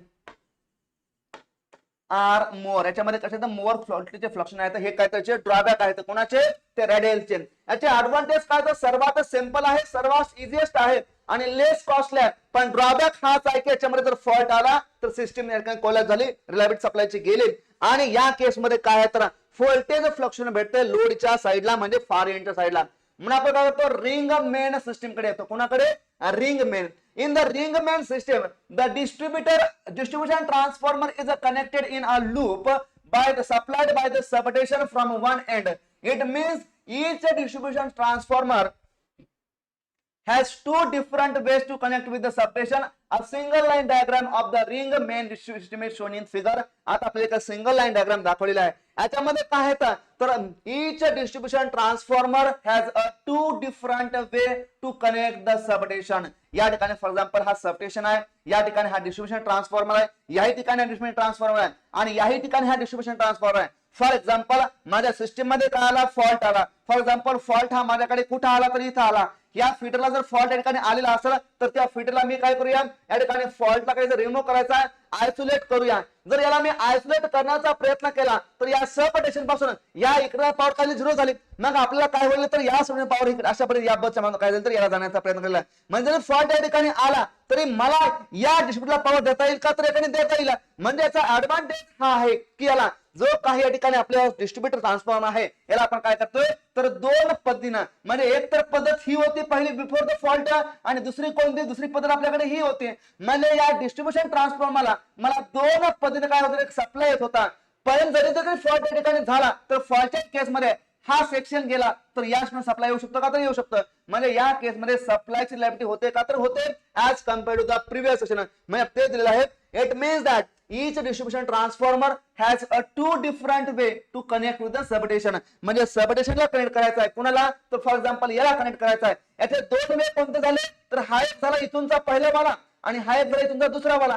जर मला याच्यावरती फॉल्ट आला तर सप्लाय असा येईल का तर येईल, म्हणजे सप्लायची रिलायबिलिटी वाढते का तर ठिकाणी वाढते. हा असा काय तर मेन या ठिकाणी ऍडव्हान्टेजेस आहेत. We can compare this arrangement with the two feeder connected in parallel. म्हणजे या केसमध्ये काय तर दोन फीडर कसे पॅरलल मध्ये आहेत. For example, if the fault occurs between the point B and C points, म्हणजे आपण फॉर एक्झाम्पल याला आपण नाव देऊया, काय काय नाव देऊया, याला आपण म्हणूया पॉइंट ए आहे, याला आपण पॉइंट बी आहे, पॉइंट सी आहे आणि पॉइंट डी आहे असं आपण म्हणूया. जर एखादा फॉल्ट हा आपल्याकडे ए बी आणि सी मध्ये आला, फॉर एक्झाम्पल जर आपल्याकडे फॉल्ट इथं आला तर हा जो काय सप्लाय आहे सप्लाय इथपर्यंत जाईल, इथंच राहिला, पण इथं येऊन जाईल का तर नाही जाणार. म्हणजे त्या केसमध्ये सप्लाय कसं जाईल तर आपल्याला असं जाईल. आपल्याला हे ठिकाणी सिंपल आपल्या इथं सांगितलेलं आहे. It makes the system more reliable. System reliable काय होते वाढण्याचा प्रयत्न करते, म्हणजे सिस्टम कशा बघा तर more reliable and there is a less of voltage fluctuation at the consumer end. Each part of the ring carries a less current. काय होईल करंट हा लेस होईल कारण त्याच्यामध्ये काय तर दोन पॅरलल पाथ आहेत प्रत्येक डिस्ट्रीब्युशन ट्रान्सफॉर्मर कडे येणाऱ्या लोडला. So less conductor material is required compared to the radial system. The ring distribution system is the most preferred due to its following advantages. आता रिंग मेन डिस्ट्रीब्युटर कशा आहेत तर most preferred system आहे. कशासाठी तर काही तर ऍडव्हान्टेज आहेत. याच्यामध्ये फर्स्ट आहे there are fewer voltage fluctuation at the consumer terminal. जे काय आपण रॅडियलच्या केसमध्ये पाहिला consumer at the far end suffers from a heavy fluctuation. या केसमध्ये काय तर कमी आहे. The system is a very reliable as each distribution transformer is fed with two feeder. That means in the event of the fault in any one section of the feeder, the continuous supply काय होते maintain राहते from the alternate path. म्हणजे दोन path आहेत, एका पाथच्या ठिकाणी fault आला म्हणजे एक फीडरच्या ठिकाणी फॉल्ट झाला तर दुसऱ्या फीडरच्या माध्यमातून सप्लाय येईल, सप्लायची रिलायबिलिटी राहते आणि ह्याच काय तर मोठा ऍडव्हान्टेज आहे. Voltage is affected less at the far away load from the substation. म्हणजे सबस्टेशन मध्ये लोड जर अवे असला तर एकाने व्होल्टेज काय होत आहे तर एकाने अफेक्टेड होते का तर नाही, कारण जो काय ठिकाणी फीडर आपल्याकडे दाखवलेला आहे हा काय तर या ठिकाणचा फीडर आहे. आता याच्यामधला फीडर कोणता आहे तर या ठिकाणी हा एक फीडर आहे, हा एक दुसरा फीडर आहे, हा तिसरा आणि हा चौथा. हे फीडर आहेत. या फीडरवरती कोणते टॅपिंग आहे का तर या फीडरवरती कोणते टॅपिंग नाही आहे. हा या ठिकाणी काय तर डिस्ट्रीब्युशन ट्रान्सफॉर्मर आहे आणि इथून पुढे काय तर डिस्ट्रीब्युटर आहे. या ठिकाणी हे काय तर बसबार आहे, इथं काय तर बसबार आहे, इथं काय तर ही बसबार आहे, इथं काय तर ही बस आहे. आता बस हे काय असतं एक लाईन आहे जे काय करते तर इंटरकनेक्शन करतात कुणाचा ते काय सबस्टेशन आहे म्हणजे जनरेशन स्टेशन आहे, या ठिकाणी हे काय तर कंडक्टर आहे, या ठिकाणी हे काय तर लाईन आहे. म्हणजे लाईनचं आणि जनरेशनचं काय करे कनेक्शन कोण असेल बसबार असेल. या बसबार मध्ये कोणते काही ड्रॉप होईल का, होईल, पण किती असेल तर कमी असेल. पण बसबार मधले जर आपण विचार केला इनफायनाइट बसबारचा, तर त्या बसचं व्होल्टेज किती असतं बघा, तर voltage equal to always constant असतं आणि फ्रिक्वेन्सी किती असते बघा, तर कॉन्स्टंट असते. म्हणजे infinite busbar has always constant frequency and always constant voltage irrespective of the load. त्याला तुम्ही लोड किती लावा, त्याच्यापासून किती तुम्ही लोड टॅप करा किंवा किती लोड रिमूव्ह करा, त्याच्यामध्ये कोणताही चेंज होणार नाही आहे. म्हणजे याचं व्होल्टेज इथं कॉन्स्टंट का हो. आता इथं आला याचं कॉन्स्टंट काय कॉन्स्टंट काय, याच्यामध्ये कोणता करंट आपण घेतला का, तर नाही घेतला. म्हणजे इथं कोणतं टॅपिंग केलं नाही. या बसबारला आला याचं व्होल्टेज सेम राहिलं, इथून इथं आला फिटरच्या मध्ये इथं व्होल्टेज काय सेम राहिलं. म्हणजे ऍक्च्युअली जो काय फिटर आहे तर फिटरचं व्होल्टेज काय असेल तर कॉन्स्टंट असलं, त्याच्यावर कोणत्याही प्रकारचे लोड नाही. तर ही याच्यामधली गोष्ट महत्वाची आहे. ते आपल्याला दिलेलं आहे की voltage is less affected far away from the substation. Next आपल्याकडे इंटरकनेक्टेड डिस्ट्रीब्युशन सिस्टीम. आता इंटरकनेक्ट म्हणजे काय, त्या ठिकाणी काय तर in an interconnect system a loop is supplied by the more than one substation at different points. This system is also known as a grid distribution system. याला आपण काय म्हणतो, तर ग्रीड असं म्हणतो. इंटरकनेक्टेड म्हणजेच काय तर ऍक्च्युअली ही ग्रीड आहे. म्हणजे ग्रीड हे काय तर interconnection of the generating unit असेल, त्यानंतर ट्रान्समिशन आणि काय असेल तर डिस्ट्रीब्युशन युनिट असेल, ह्याचं काय तर इंटरकनेक्शन आहे. This system is also known as grid system. The single line diagram आपल्याकडे दाखवलेली आहे. या ठिकाणी काय तर मोर दॅन वन सबस्टेशन असतो. काय असतो, तर मोर दॅन वन सबस्टेशन. म्हणजे ऍक्च्युअली याच्यामध्ये काय तर दोन सबस्टेशन आहेत. आता जर काही दोन सबस्टेशन असले, सबस्टेशन ए इथं आहे, सबस्टेशन बी इथं आहे, दोन सबस्टेशन त्याला सप्लाय देण्याचा प्रयत्न करतो. हा काय तर फिडर आहे, या ठिकाणी हा चाललेला काय तर डिस्ट्रीब्युटर आहे, या ठिकाणी हा काय डिस्ट्रीब्युशन ट्रान्सफॉर्मर आहे, हा डिस्ट्रीब्युशन ट्रान्सफॉर्मर आहे, या ठिकाणी हा काय लाईन फिडर आहे, या ठिकाणी हे काय तर सर्व्हिस मेन्स आहेत. म्हणजे या कनेक्शन मध्ये आपण काय केलं तर या ठिकाणी इंटरकनेक्ट सिस्टम केलेलं आहे. मग याचे काही ऍडव्हान्टेज काय असतात, as shown in the above figure. Loop A, B, C, D, E, F, G, H, A is supplied by the two substation point A and point B. Due to this type of arrangement, the reliability of the system increases compared to the ring main and radial main. आता याच्यामध्ये supply काय तर वाढेल. The design of the interconnection system is a very difficult and initial cost of the system is also high as greater the number of substations required. But the system has the advantage that good power quality and more efficient system. This system reduces the reserve capacity. या ठिकाणी काय होते तर reserve capacity या ठिकाणी काय करावं लागतं आपल्याला, कमी करावं लागते, म्हणजे कमी होते. आता रिझर्व्ह कॅपॅसिटी या ठिकाणी कमी होते, ही चांगली गोष्ट आहे की वाईट गोष्ट आहे. रिझर्व्ह कॅपॅसिटी आपल्याला रिड्यूस होते, चांगली गोष्ट आहे कमी गोष्ट आहे. ऍक्च्युअली रिझर्व्ह कॅपॅसिटी म्हणजे काय असतं ऍक्च्युअली, तर या ठिकाणी reserve capacity equal to simply plant capacity minus maximum demand असतं. आता रिझर्व्ह कॅपॅसिटी कमी होते याचा अर्थ या ठिकाणी प्लांटची कॅपॅसिटी जेवढी आहे तेवढी आपल्याकडे सिस्टमवरती मॅक्सिमम डिमांड आहे. म्हणजे ऍक्च्युअली प्लांटचं वरती जर 50 मेगावॅटचा असेल तर आपल्याला जे काही या ठिकाणी कॅपॅसिटी 70 मेगावॅट असेल किंवा 60 असेल. म्हणजे ऍक्च्युअली या दोघांना डिफरन्स काही कमी होतं चांगला आहे किंवा चांगला आहे, कारण काय होतं प्लांटची कॉस्ट कमी होईल, प्लांटला आपल्याला कंट्रोल करायला लागेल कॉस्ट कमी होईल, अगेन जे काय कॉस्ट ऑफ युनिट आहे ती काय होईल तर कमी होईल. म्हणजे आपण दोन सबस्टेशन यूज केल्यामुळे एखाद्या प्लांटवरचे काय होते तर रिझर्व्ह कॅपॅसिटी कमी होते. हेच काय तर ऍडव्हान्टेज आहे कुणाचा, तर इंटरकनेक्टेड सिस्टीम मधलं. या गोष्टी आपल्यामध्ये लक्षात ठेवायच्या आहेत. Classification distributor according to the type of construction. आता काय तर आपल्याकडे कन्स्ट्रक्शनचा टाइप आहे, त्याच्यामध्ये आपण काय पाहतो तर अंडरग्राउंड पाहतो आणि त्यामध्ये आपण काय ओव्हरहेड सिस्टीम पाहतो. आता फर्स्ट आहे आपल्याकडे underground distribution system. As the name suggest, in the system the conductor are placed under the surface of the streets or sidewalks.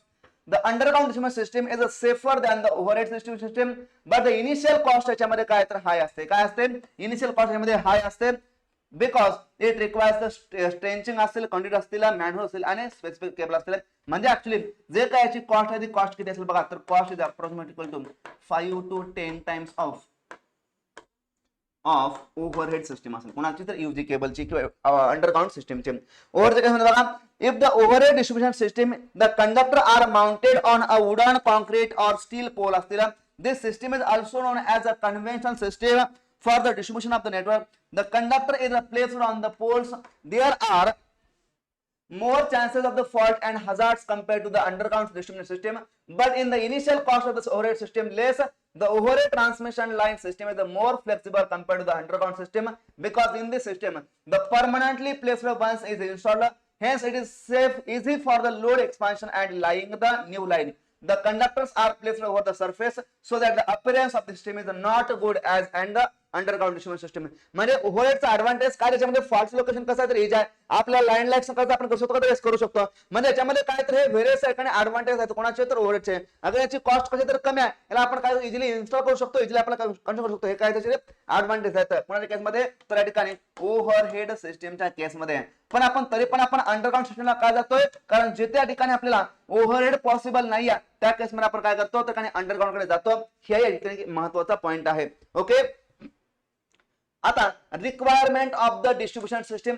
Some of the requirements of the good distribution systems are. याच्यामध्ये काय तर proper voltage आहे, available power demand आहे आणि reliability आहे. आता आपल्याला the voltage variation at the consumer terminals should be low as possible. The statutory limit of the voltage variation is plus minus 6% in India of the rated voltage as the consumer terminal. म्हणजे consumer पर्यंत आलेलं voltage कंझ्युमरला आलेलं voltage किती असायला पाहिजे plus minus 6% मध्ये असायला पाहिजे. हे काहीतरी आपल्याकडे स्टॅट्युटरी लिमिट दिलेलं आहे. त्यानंतर availability of the power on demand. The electrical power must be available to the consumer in any amount that they may require from the time to time. म्हणजे कंझ्युमरला एकाने पॉवर पाहिजे तर त्याला पॉवर एकाने इझिली भेटली पाहिजे. Reliability. The modern industry is almost dependent on the electrical power for the operation. This called as reliable service as much as possible. म्हणजे जे काय रिलायबिलिटी म्हणजे काय तर जे काही सध्याच्या इंडस्ट्री आहेत त्या सर्व कशावर डिपेंड आहेत तर काही पॉवरवरती डिपेंड आहेत. ह्या पॉवरची रिलायबिलिटी काय आपल्याला चांगली असायला पाहिजे. जर कोण सप्लाय ठिकाणी कटआउट झाला तर इंडस्ट्रीकडे नुकसान होऊ शकतं. म्हणजे सप्लाय ठिकाणी कटआउट होऊ नये. सप्लायची रिलायबिलिटी काय चांगली असायला पाहिजे. हे काय तर आपल्याकडे मेन याचं काय तर रिक्वायरमेंट आहे. म्हणजे रिक्वायरमेंट चांगलं व्होल्टेज पाहिजे, काय पॉवर आपल्याला अवेलेबल पाहिजे मागेल तेव्हा आणि सप्लायची रिलायबिलिटी पाहिजे. सप्लाय हा काय झाला पाहिजे कंटिन्युअस मेंटेन झाला पाहिजे. या गोष्टी काय तर आपल्याकडे बेसिक आहेत. Types of the DC distributor. आता डीसी आपण काय करतो तर टाइप पाहतो. याच्यामध्ये फर्स्ट आहे तर डिस्ट्रीब्युटर फेड ऍट वन एंड. सेकंड आहे डिस्ट्रीब्युटर फेड ऍट बोथ एंड. थर्ड आहे डिस्ट्रीब्युटर फेड ऍट द सेंटर आणि फोर्थ आहे डिस्ट्रीब्युटर रिंग डिस्ट्रीब्युटर आहे. म्हणजे ऍक्च्युली जे काय आपल्याकडे डीसी पाहतो याच्यामध्ये काय तर फेरियस टाइप्स आहेत. याच्यामध्ये आपण हे टाइपचं क्लासमेट करतो कशानुसार तर the way they fed by the feeder.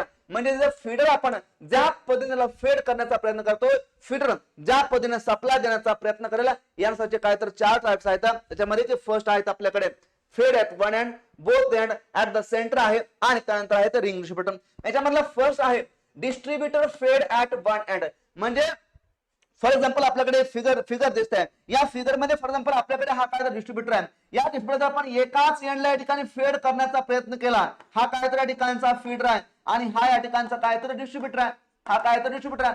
आता या डिस्ट्रीब्युटरवरती फॉर एक्झाम्पल इथे एक आपण लोड टॅप केला, इथं लोड टॅप केला, इथं लोड टॅप केला. म्हणजे हा एक काय तर consumer number 1, consumer number 2, consumer number 3 आणि या ठिकाणी हा काय तर इकडे फीडर आहे. म्हणजे फीडरनं या डिस्ट्रीब्युटरला जर एकाच एंडनं एकाच पॉइंटला फीड केलं आपण काय म्हणतो तर distributor feed at one end असं म्हणतो. मग याचा ड्रॉबॅक काय आहे तर जो काही कंझ्युमर फार अवे फ्रॉम द फीडर आहे त्याला काय होतं व्होल्टेज म्हणजे आपण करंट कसं कमी असेल आणि व्होल्टेजचं फ्लक्शन कसं जास्त असेल या गोष्टीच्या मध्ये आहेत.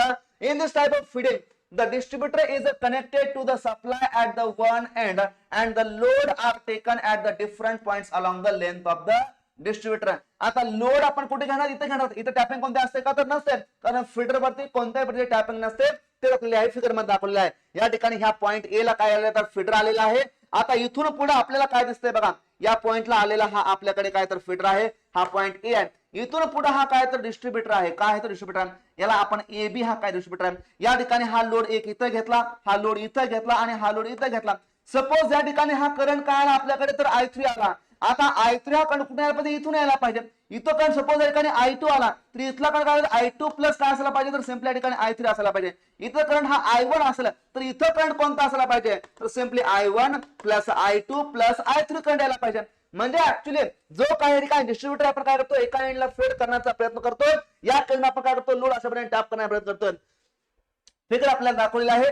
AB fed at the end A ला फेड केला as soon as singly fed distributor and the loads I1, I2, I3 tapped at the point. या ठिकाणी पॉइंट आहे हा C, या ठिकाणी आहे हा D आणि या ठिकाणी हा काय तर E आहे. मग याच्यामध्ये महत्त्वाचं डिस्कशन आपल्याकडे काय दिलेलं आहे महत्त्वाचे पॉइंटच्या मध्ये काय बघा तर first the following points are worth noting in the singly fed distributor. the current in the various section of the distributor away from the feeding point goes on decreasing. आता करंट डिक्रीज होतोय का, तर होतोय. का decrease होतोय? For example या figure मध्ये पहा, इथं करंट हा I3 होता, इथं I2 प्लस I3 आहे. इथं काय तर सर्वांची बेरीज आहे, म्हणजे इथं करंट हा सर्वात जास्त असेल, इथं कमी होईल, इथं सर्वात काय असेल तर कमी असेल. म्हणजे आपण जसं फीडर पासून दूर जाऊया तसा करंट काय होतोय, डिक्रीज होत जातोय. हा याचा काय तर एक नोटेशन पॉइंट आहे. Thus the current in a section AC is more than the section in CD and current in the section CD is more than the current in a section DA. म्हणजे actually जो काय current कसा आहे बघा, तर सर्वात कमी आहे, इथं जास्त आहे, आणि इथं काय तर सर्वात ठिकाणी जास्त आहे. म्हणजे या ठिकाणी असा करंट आपल्याकडे काय होतोय, व्हॅल्यू होताना दिसतोय, हा डिक्रीज होतोय. The voltage across the loads away from the feeding point is a goes on decreasing. Again voltage पण काय होईल, डिक्रीज होईल. आता व्होल्टेज डिक्रीज होण्याचा रिझल्ट काय, तर काय व्होल्टेजचा ड्रॉप होईल. Thus in the figure the minimum voltage occurs at the point E. आता जो काय मिनिमम व्होल्टेजचा पॉइंट कोणता असतो, तर पॉइंट E असतो. कोणता, तर पॉइंट E. या पॉइंटला आपण काय करतो, तर मिनिमम व्होल्टेजचा पॉइंट असं म्हणतो. काय म्हणतो, तर मिनिमम व्होल्टेजचा पॉइंट असं म्हणतो. कारण या ठिकाणी फॉर एक्झाम्पल व्होल्टेज असेल, या ठिकाणी व्होल्टेजचा ड्रॉप होईल, इथं व्होल्टेजचा ड्रॉप होईल, आणि इथे काय तर व्होल्टेजचा ड्रॉप होईल. आता सगळे ड्रॉपचे बेरीज केले, इथं सपोज एकाने 500 व्होल्टेज आलेला आहे, इथला ड्रॉप सपोज एकाने किती असेल, फॉर एक्झाम्पल 20 व्होल्ट असेल, इथला असेल काही 10 व्होल्ट, इथला 5 व्होल्ट असेल. 20 10 आणि 5 किती झालं, तर 35 झाला. 500 मायनस 35 करा, 465 काय तर होते येईल. म्हणजे मिनिमम व्होल्टेज कुठे पासून, तर इथं किती येतं, या पॉईंटला किती 480, इथं किती 470 आहे, इथं किती 465 आहे. म्हणजे व्होल्टेज काय डिक्रीज होत जाईल. म्हणजे आपण जसं फिडर पासून काही दूर जाऊया, म्हणजे फॉर एक्झाम्पल आपल्याकडे हा काय तर फिडर आहे, इथं काय तर हा डिस्ट्रीब्युटर आहे. जसं आपण या डायरेक्शनला जाऊया तसा काय होतो, तर करंट कमी होत जातोय, आणि व्होल्टेज पण काय होतं, तर कमी होत आहे. मिनिमम व्होल्टेज पॉसिबल कुठं आहे, तर मिनिमम व्होल्टेज या ठिकाणी एंड साइडला कुणाच्या, तर फिडर पासूनच्या दुसऱ्या साइडला काय तर मिनिमम व्होल्टेज आहे. म्हणजे ते मिनिमम व्होल्टेज पण आहे आणि मिनिमम करंट पण आहे. In the case of the faults occur on the any section of the distributor, the whole distributor will have to disconnect from the supply, means therefore the continuity of the supply is independent. म्हणजे या case मध्ये काय म्हणताय, तर काही fault ठिकाणी occur झाला कुठे, फॉर एक्झाम्पल या ठिकाणी कुठे हा फॉल्ट ऑकर झाला, तर या फोल डिस्ट्रीब्युटर आपला सप्लाय कट ऑफ केला तर म्हणजे या केस मध्ये काय होतं, तर फोल सप्लाय हा कट आउट होतोय. हा याचा काय तर मेजर ड्रॉबॅक आहे. आता डिस्ट्रीब्युटर फेड ऍट बोथ एंड, म्हणजे काय करतो आपण, डिस्ट्रीब्युटरला सप्लाय हा दोन्ही एंड द्यायचा. म्हणजे डिस्ट्रीब्युटरला आपण काय करतो, तर एकाने फीडरच्या मध्ये सप्लाय करतो, कोणाच्या मध्ये, फीडरच्या मध्ये. म्हणजे in this type of the feeding the distributor is connected to the supply mains at the both end and the load are tapped at the different point along the length of the distributor. The voltage at the feeding point may be or may not be equal. आता या ठिकाणी बघा, for example माझ्याकडे हा काहीतरी एक distributor आहे, काय तर माझ्याकडे हा एक डिस्ट्रीब्युटर ए आणि बी आहे. या ठिकाणी काय असेल, तर फीडर या ठिकाणी 1 असेल आणि फीडर नंबर काय असेल 2 असेल. म्हणजे या डिस्ट्रीब्युटरला मी काय करतोय, या ए या पॉइंटला फीड करतोय आणि या बी पॉइंटला फीड करतोय. आता या ठिकाणी लोड असतील, फॉर एक्झाम्पल या ठिकाणी मी या लोडला म्हणतो काय तर I1 असं म्हणतोय, याला मी काय म्हणतो तर I2 असं म्हणतोय, आणि याला मी काय म्हणतो तर ठिकाणी I3 असं म्हणतोय. आता जो या ठिकाणी फीडिंग पॉइंट 2 आहे, तर फॉर एक्झाम्पल हा फीडर बी आहे आणि फीडर ए, इथलं व्होल्टेज सेम असलं तरी चालेल, सेम नसलं तरी चालेल, म्हणजे व्होल्टेज एकाने इक्वल असतील हे किंवा नसतील हे. आता याच्यामध्ये मिनिमम व्होल्टेजचा पॉईंट कुठे असेल, तर मिनिमम व्होल्टेजचा पॉईंट हा सेंटरला असेल. म्हणजे इथून इकडे तर हा काय तर हा करंट येईल, हा काय तर करंट इकडे येईल, या ठिकाणचा करंट हा काय इकडे जाण्याचा प्रयत्न केला, म्हणजे करंट हा इकडून जातोय इकडून जातोय, या ठिकाणी करंट काय तर कमी येण्याचा प्रयत्न केला. म्हणजे मिनिमम व्होल्टेजचा पॉईंट कुठे काय सेंटरला येईल, आणि तो प्रकार कॅल्क्युलेट असतो. In a figure 13.2 मध्ये इथे कळलेलं आहे, shows a distributor AB fed at the end A and B, loads of I1 and I2 and I3 are tapped off at point C, D and E respectively.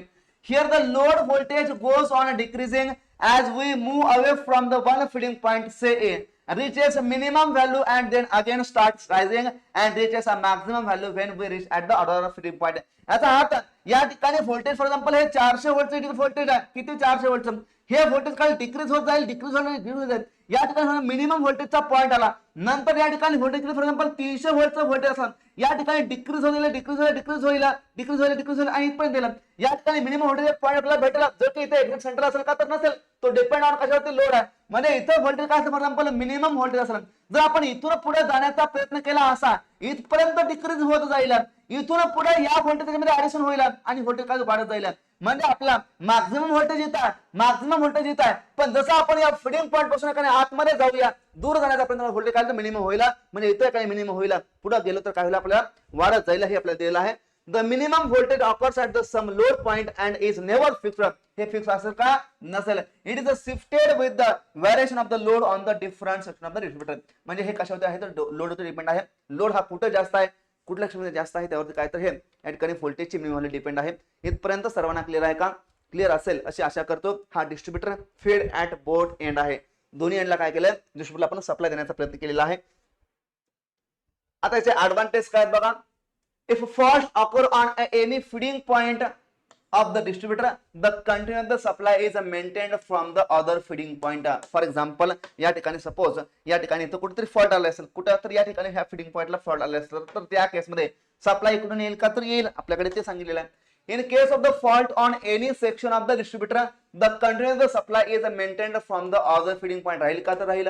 The area of the cross section required for the doubly fed distributor is much less than the singly फेड distributor. हे काय त्याचे advantage आहेत आणि हे लक्षात ठेवायचं आहे. आता डिस्ट्रीब्युटर फेड ऍट द सेंटर. आता सेंटरला आपण काय करतो, डिस्ट्रीब्युटर फेड करण्याचा प्रयत्न करतो. फॉर एक्झाम्पल आपल्याकडे काय तर हा डिस्ट्रीब्युटर आहे जो या ठिकाणी ए बी हा दाखवलेला आहे. या ठिकाणी हा काय तर ए आहे, या ठिकाणी हा काय तर बी आहे. ए आणि बी आहेत. आता सेंटरला हा पॉईंट सी आहे आणि सी पॉईंटला आपण काय करतोय तर फीड करण्याचा प्रयत्न करतोय. फॉर एक्झाम्पल इथं लोड माझ्याकडे काय तर हा आहे, आपल्याकडे I1 हा माझ्याकडे काय तर I2. इथं माझ्याकडे काय तर हा माझ्याकडे लोड आहे I3 आणि इथं काय तर माझ्याकडे हा लोड आहे तर I4. आता या ठिकाणी करंट जातोय काय तर I1 जातोय, इथं जातोय करंट कोणता तर I4 जातोय. आता इथून करंट जाईल कोणता तर इथला आहे करंट I3 आणि इथला I4 म्हणजे I3 प्लस I4 करंट हा इथं असेल. इथं I3 गेला, राहिला कोणता तर I4 राहिला. आता इथं करंट येतोय, या ठिकाणी करंट कोणता तर I2 जातोय, इकडून I1 जातोय म्हणजे याला लोडला सप्लाय कोणता करंट I1 प्लस I2 असेल. म्हणजे बघा इथं करंट हा जास्त आहे, इथं करंट हा जास्त आहे, इथं करंट हा काय तर कमी आहे, इथं करंट हा काय तर कमी आहे. म्हणजे in this type of the feeding, the center of the distributor is connected to the supply means as shown in the figure. It is equivalent to the two singly fed distributor. हा equal आहे कशासारखं तर जे काय दोन singly फेड distributor आहेत त्याला आपण फेड करतोय. Each distributor having a common feeding point at the length of the equal half of the total length. म्हणजे आपल्याकडे हे इक्वल आहे सारखं तर दोन सिंगल फेड डिस्ट्रीब्युटर कुठे आपण करतो तर एका कॉमन पॉइंटला फीड करतोय. हे त्याच्या बरोबर आहे आपल्याला सांगितलेलं आहे. त्याच्यामध्ये सेंटरला आपण काय करतोय फीड करतोय. हा एक सिंगल फीडर झाला आणि हा एक दुसरा सिंगल फीडर झाला. याला आपण दोघांचा कॉमन पॉइंट काय तर एकच आपण करतो फीड करण्याचा करतो. हे सिंगल याच्यासारखं इक्वलंट आहे. आता फोर्थ आहे आपल्याकडे ring main system. In this type of system distributor in the form of the closed ring आहे. कशा आहे तर क्लोज्ड रिंग आहे. It is equivalent to the straight distributor fed at the both end with the equal voltages. The two ends being brought together to form a closed ring. म्हणजे actually हा कोणासारखा आहे तर distributor फेड at. याला for example हा distributor आहे आपल्याकडे, याला आपण काय करतो याही पॉईंटला फेड करतोय आणि याही पॉईंटला काय करतोय फेड करण्याचा करतोय. आणि हे व्होल्टेज कसं इक्वल व्होल्टेज आहेत. कसे आहेत बघा तर इक्वल व्होल्टेज आहेत. The two equal ends are being brought together to form a closed end. आता काय करतो आपण यालाच काय करतो अशा पद्धतीने एका क्लोज्ड लूप मध्ये तयार करतोय आणि हा झाला या ठिकाणचा काय तर क्लोज्ड रिंग मेन झाला. The distributor ring may be fed at one एंडला असेल किंवा at more than one point असेल. फॉर एक्झाम्पल या ठिकाणी फेडर आहे, याला काय करतोय या रिंगला फीड करण्याचा प्रयत्न करतोय. या ठिकाणी हे काय तर लोड इथे घेतलंय, हे काय तर डिस्ट्रीब्युटरची रिंग आहे. तर ही झाली रिंग मेन डिस्ट्रीब्युटर. कोणते झाले बघा तर ring main distributor.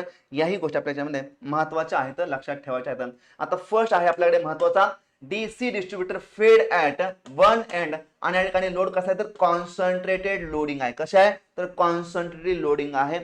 Concentrated loading आणि युनिफॉर्म लोडिंग. म्हणजे जनरली आपल्याकडे जो काय लोड असतो लोड कसा असतो आपण तर युनिफॉर्मली लोड घेण्याचा प्रयत्न करतो नाही, आपण काय करतो लोडला कॉन्सन्ट्रेट करण्याचा प्रयत्न करतो. आता the figure 13.5 shows the single line diagram of the two wire distribution AB fed at one end A and having concentrated load I1, I2, I3, I4 tapped at the point C, D, E and F respectively. म्हणजे या figure मध्ये आपल्याला काय तर जो काय या ठिकाणी फीडर आहे तो फीडरला काय केलं आपण तर एका पॉइंटला या ठिकाणी फीड करण्याचा प्रयत्न केलाय. फेड at one end. For example हा पॉइंट ए आहे, याला काय केलं आपण तर इथून फेड करण्याचा प्रयत्न केला. हा या ठिकाणी काय तर डिस्ट्रीब्युटर आहे. ए बी हा काय तर डिस्ट्रीब्युटर आहे. या ठिकाणी हा पॉइंट सी आहे, या ठिकाणी डी आहे, या ठिकाणी ई आहे आणि एफ आहे. या सी मधून आपण लोड घेतला काय तर याला आपण म्हणूया I1. इथून आपण घेतला कोणता तर I2 घेतला, इथून आपण घेतला कोणता तर I3 घेतला आणि इथून आपण काय घेतला तर एखादी करंटचा हा आपण I4 घेतला. आता इथला रेजिस्टन्स आहे कोणता तर R1 आहे, इथला आहे कोणता तर R2, इथला आहे R3 आणि इथला कोणता तर R4 आहे. हा काय तर रेजिस्टन्स आहे. आता या ठिकाणी I1 I2 हे काय तर करंट्स आहेत. आता या ठिकाणचा हा जो काय रेजिस्टन्स आहे का, रेजिस्टन्स काय तर या ठिकाणी आपल्याला 2 वायर डीसी सिस्टम दिलेले आहे. कोणते तर 2 वायर सिस्टम. आता 2 wire system for example he wire असेल आणि ही दुसरी एक वायर असेल. या ठिकाणी आपण पॉझिटिव्ह वायर म्हणूया, हिला आपण काय म्हणूया निगेटिव्ह वायर म्हणूया. आपल्याकडे हा जो काय या ठिकाणी रेजिस्टन्स दिलेला असतो का, हा आपल्याला महत्वाचा असतो. हा ऍक्च्युली एका वायरचा दिलेला आहे की 2 वायर दिलेला आहे हे आपल्या ठिकाणी महत्वाचं असतं. आता इथं जो काय आपण हा R1 मांडलेला आहे का, हा R1 काय तर 2 वायरचा रेजिस्टन्स आहे. पण एक्झाम मध्ये आपल्याला जर फक्त आपल्याला एकाच वायरचा रेजिस्टन्स दिला तर आपल्याला 2 वायरचा रेजिस्टन्स घ्यायला असतो. म्हणून आपण काय सिंपली तर 2 × R1 असं म्हणतो. फॉर एक्झाम्पल 0.01 ओहम हा काय केला तर एका वायरचा रेजिस्टन्स दिला, तर त्या केसमध्ये 2 वायरचा रेजिस्टन्स केला 2 × 0.01 सिंपल काय 0.02 असेल. एक्झाम मध्ये आपल्याला आलेले एमसीक्यू मध्ये हा पॅरामीटर महत्व असतो. या ठिकाणी आपण काय केला, हा जो काय R1 आहे तो R1 आपण असा अझ्युम केला की हा काय तर 2 वायर सिस्टमचा काय तर रेजिस्टन्स आहे. मी काय म्हणतोय, आपण याच्यामध्ये असं अझम्पशन केलं की हा R1 काय तर 2 वायर सिस्टमचा म्हणजे याचा प्लस याचा म्हणून हा काय रेजिस्टन्स आहे. एक्झाम मध्ये आपल्याला पर कंडक्टर रेजिस्टन्स दिलेला आहे की 2 वायर दिलेला आहे. याच्याबद्दल आपल्याला महत्त्वाची गोष्ट लक्षात ठेवायची आहे. ते कसं आपण एक्झामच्या मध्ये समजून घेऊया. आता let R1 R2 R3 and R4 are the resistance of the both wire. बघा इथं सांगितले त्यांनी काय तर resistance of the both wire आहेत. बोथ वायर म्हणजे दोन्ही वायरचे आहेत. गो अँड रिटर्न म्हणजे जाणारी आणि येणारी वायर आहे. ऑफ द सेक्शन आहे AB AC AC CD D आणि EF of the transmitter. Current fed at point A is equal to. आता या ठिकाणी करंट कोणता असेल, या ठिकाणी करंट फॉर एक्झाम्पल इथं जर I4 हा करंट असेल तर I4 करंट हा कुठून इथून फ्लो होईल, हा झाला I4. आता इथं आला कोणता तर I3 आला म्हणजे इथं या ठिकाणी काय तर येणारा करंट कोणता असेल काही इथला जाणार आहे आणि इथं जाणार. इथे कोणता I3 प्लस I4 असेल. इथं कोणता असेल तर I2 plus I3 plus I4 असेल. कारण incoming current is equal to काय पाहिजे तर आउटगोइंग पाहिजे. इथं कोणता यायला पाहिजे तर हा I2 I3 आणि I4 इथे यायला पाहिजे. जर हा इथं आला तर एवढं जाईल म्हणजे incoming current is equal to काय असतो आउटगोइंग करंट असतो. आता या सेक्शन मध्ये करंट कोणता असेल तर इन दिस केस या ठिकाणी असेल हा I1 प्लस I2 प्लस या ठिकाणी I3 प्लस या ठिकाणी I4 असेल. हा करंट झाला काहीतरी इथला झाला म्हणजे तोच आपल्याला दिलेला आहे. हे करंटचं सर्व दिलेलं आहे. Current in the section EF is equal to कोणता आहे तर I4 आहे. कोणता आहे तर I4. आता EF कुठं आहे तर EF आपल्याकडे या ठिकाणी आहे. कुठं आहे तर EF आपल्याला इथं आहे. E आणि F कोणता करंट आहे सिंपली या ठिकाणी I4 हा करंट आहे. आता इथे दिलेला आहे the voltage drop in the section AC is equal to. आता AC कुठं आहे तर AC या ठिकाणी आपल्याकडे A आणि C चा इथला व्होल्टेज ड्रॉप आहे. आता इथला व्होल्टेज ड्रॉप काय असेल तर हा इथला रेजिस्टन्स R1 इंटू या करंटची बेरीज म्हणजे ऍक्च्युली व्होल्टेज ड्रॉप इज काय असतो आपण पाहिला in case of the AC transmission आपण पाहिला काय सिंपली तर IZ पाहिला. आता इथं एक्स असा कोणता पॅरामीटर आहे का तर नाही, हे डीसी सिस्टम आहे. डीसी मध्ये काय म्हणजे काय असेल which is equal to simply I into काय R असेल. आता R ची व्हॅल्यू काय तर R1 आहे आणि करंट किती आहे तर या करंटची काय तर सर्वांची बेरीज आहे. म्हणजे या सेक्शन मधला व्होल्टेज ड्रॉप किती असेल सिंपली तर R1 into I1 plus I2 plus I3 plus काय असेल तर I4 असेल. हा कुठला जातो ऍक्शन मध्ये सिमिलर फॅशन मध्ये इथला व्होल्टेज ड्रॉप ठिकाणी किती असेल therefore voltage drop in the section CD मधला किती असेल तर which is equal to resistance आहे R2 इंटू इथला करंट कोणता सिंपली तर I2 प्लस I3 प्लस काय तर ठिकाणी I4 आहे. अगेन हा जो काय R2 आहे तर R2 काय तर या सेक्शन मधला रेजिस्टन्स आहे जो की या ठिकाणी फॉरवर्ड आणि रिटर्नचा आहे. म्हणजे हा 2 वायरचा ही गोष्ट मला लक्षात ठेवायची. इथला आपण ड्रॉप करू शकतो, इथला आपण ड्रॉप या ठिकाणी घेऊ शकतो. म्हणजे आपल्याला त्या ड्रॉप घ्यायचा आहे या सर्व सेक्शन मधला आणि ते आपल्याला दिलेला आहे इथं. इथला हा झाला CD मधला, हा झाला आपल्याला DE मधला आणि ऍट लास्ट आपल्याकडे हा झाला कोणता तर EF मधला. आता त्याच्यामध्ये बघा इथं करंटची बेरीज आहे, इथं बेरीज आहे, इथं बेरीज आहे. या सर्वांच्या मध्ये या ठिकाणी व्होल्टेज ड्रॉप असेल का तर व्होल्टेज ड्रॉप असेल पण कसा असेल त्या ठिकाणी हाय असेल. कसा असेल हाय असेल. मग सर्वात कमी व्होल्टेज ड्रॉप कुठं असेल तर जिथला करंट या ठिकाणी सगळ्यात कमी आहे तिथं काय व्होल्टेज ड्रॉप कमी असेल. सगळ्यात कमी करंट कुठं आहे तर ठिकाणी I4 हा करंट आहे. का कारण I4 हा कुठे येतोय तर I4 हा इथं येतोय. म्हणजे या सेक्शनमध्ये सर्वात ड्रॉप कमी काय असेल R4 into R4 R4 into काय तर I4 हा काय ठिकाणी मिनिमम पोटेन्शियलचा व्होल्टेज ड्रॉप असेल. काय त्यात मिनिमम ड्रॉप आहे काय असेल the total voltage drop in the काय सर्वांचे काय आपल्याला बेरीज करायला R1 इंटू हे R2 इंटू हे R3 इंटू हे आणि R4 इंटू हे या सर्वांची आपल्याला बेरीज करा आणि आपल्याला काय भेटेल तर काय सर्व व्होल्टेज भेटेल. आता it is easy to say that minimum potential will occur at point F which is the farthest from the feeding point A. आता या ठिकाणी आपण सर्व ड्रॉपची बेरीज केली इथला ड्रॉप इथला ड्रॉप इथला ड्रॉप आणि इथला ड्रॉप म्हणजे इथून व्होल्टेज एक दिलेला आहे. ह्या व्होल्टेजचा इथं ड्रॉप होतोय. सर्वात कमी व्होल्टेज आपल्याला कुठे भेटला तर हा जो काय सर्वात फारदेस्ट पॉइंट आहे, सर्वात दूरचा पॉइंट आहे. कुठूनचा तर या ए पॉइंट पासूनचा. इथं काय भेटलं आपल्याला तर सर्वात कमी व्होल्टेज भेटला. म्हणजे हा असेल काय तर ठिकाणचा मिनिमम पोटेन्शियलचा पॉइंट. कोणता? Minimum potential point. आणि minimum potential point in case of the distributed fed at one end आपण कुठे पाहिला होता तर it is at the farthest end of the feeder. Feeder पासून काय असेल तो जास्त दूरवरती असेल. ही गोष्ट आपल्यामध्ये तिथं आपण पाहिली होती आणि तिथे हिथंही आपल्याला काय होते प्रूव्ह होताना दिसते. आपल्याला अशा पद्धतीचं हे गोष्टीचं डिस्कशन काय तर महत्वाचं आहे. आपण थोडंसं पुढे जाऊया आणि पुढे जाऊन याच्यावरती एमसीक्यू असतो आपण पाहूया. Figure below shows a 2 wire DC distribution cable AC of 4 kilometre. म्हणजे ही ए आणि सी ही जे काय केबल आहे ती केबल किती 4 किलोमीटरची आहे. कितीची आहे तर 4 किलोमीटरची आहे. तुम्हाला फिगर दिसत नाहीये, मी ड्रॉ करतो. या फिगर मध्ये काय दिलंय बघा. Figure below shows a 2 wire DC distribution cable AC of the 4 kilometre long supplying loads of 100 ampere and 200 ampere at the distance of 2 kilometre and 4 kilometre from the ए. आता ए कुठे आहे तरी इथं आहे 2 किलोमीटर पाशी आणि 4 किलोमीटर काय होते आणि सप्लाय लोड देते 100 एम्पियर आणि 200 ampere. The feeder is fed at a point A with the voltage of 500 volt. म्हणजे ह्या पॉइंट ए ला काय केले फीडरने फीड केले व्होल्टेज ते 500 व्होल्ट आहे. The voltage available at the farthest point in the system is. Farthest point म्हणजे कोणता तर लांबचा पॉइंट कोणता आहे तर एकांचा सी हा पॉइंट आहे. कोणता? सी हा. अजून the conductor resistance per kilometre is 0.02 ohm. किती आहे तर 0.02 ओहम. हा काय केला तर ठिकाणी कंडक्टरचा रेजिस्टन्स दिलेला आहे पर किलोमीटर मध्ये. कसा तर पर किलोमीटर मध्ये दिलेला आहे. ही गोष्ट आपल्याला याच्यामध्ये महत्वाची आहे. आता या क्वेश्चन मध्ये आपल्याला फक्त कंडक्टरचा रेजिस्टन्स दिलेला आहे पर किलोमीटर लेंथ मध्ये. आपल्याला सांगितलेलं आहे का हा टोटल कंडक्टरचा रेजिस्टन्स आहे किंवा 2 वायरचा रेजिस्टन्स आहे सांगितलेला आहे का तर नाही. जर आपल्याला असं स्पेसिफिक मेन्शन केलेलं नसेल तर हा दिलेला रेजिस्टन्स हा एका कंडक्टरचा आहे. आपण असं काय करायचं अज्युम करायचं. मग जर एकाने 2 कंडक्टरचा आपण रेजिस्टन्स विचार केला कोणाचा 2 कंडक्टरचा किती असेल तर 2 into 0.02 असेल इक्वल टू काय झालं 0.04 ओहम पर या ठिकाणी काय झाला हा किलोमीटर झाला. म्हणजे ऍक्च्युअली जर फक्त आपल्याला असा मेन्शन केला असेल तर या केसमध्ये आपल्याला काय करायचं आहे तर आपल्याला 2 वायरचा रेजिस्टन्स घ्यायचा आहे. कारण या ठिकाणी सांगितलं की हा एका वायरचा की 2 वायरचा. आपण करायचा एका वायरचा अज्युम करायचा.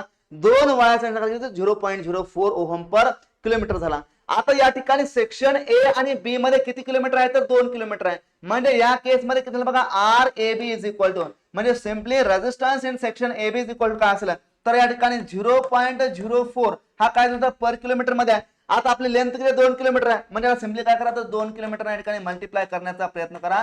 म्हणजे 0.08 ओहम आपल्याकडे काय आला तर हा रेजिस्टन्स आला. कोणासाठी तर 2 किलोमीटर साठी. आता resistance in the section BC is equal to R BC is equal to again R BC काय होईल बघा तर याची लेंथ किती 2 आहे. आता रेजिस्टन्स पर किती समजा 0.04 आहे. म्हणजे 0.04 इंटू काय करा तर 2 किलोमीटर करा विच इज इक्वल टू काय तर 0.08 ओहम होईल. किती होईल तर 0.08 ओहम होईल. म्हणजे इथला रेजिस्टन्स आणि इथला आपण कॅल्क्युलेट तर यामध्ये 0.08 ओहम आणि यामध्ये किती 0.08 ओहम आहे. आता इथला करंट माहिती काय किती आहे 100 आहे. इथला माहिती किती 200 आहे. आता ऍक्च्युअली जो काय आपल्याकडे किर्चॉफ्स करंट लॉ असतो त्यानुसार या ठिकाणचा करंट इज इक्वल टू काय असेल इथला करंट अकॉर्डिंग टू केसीएल या पॉइंटला तर incoming current is equal to outgoing current.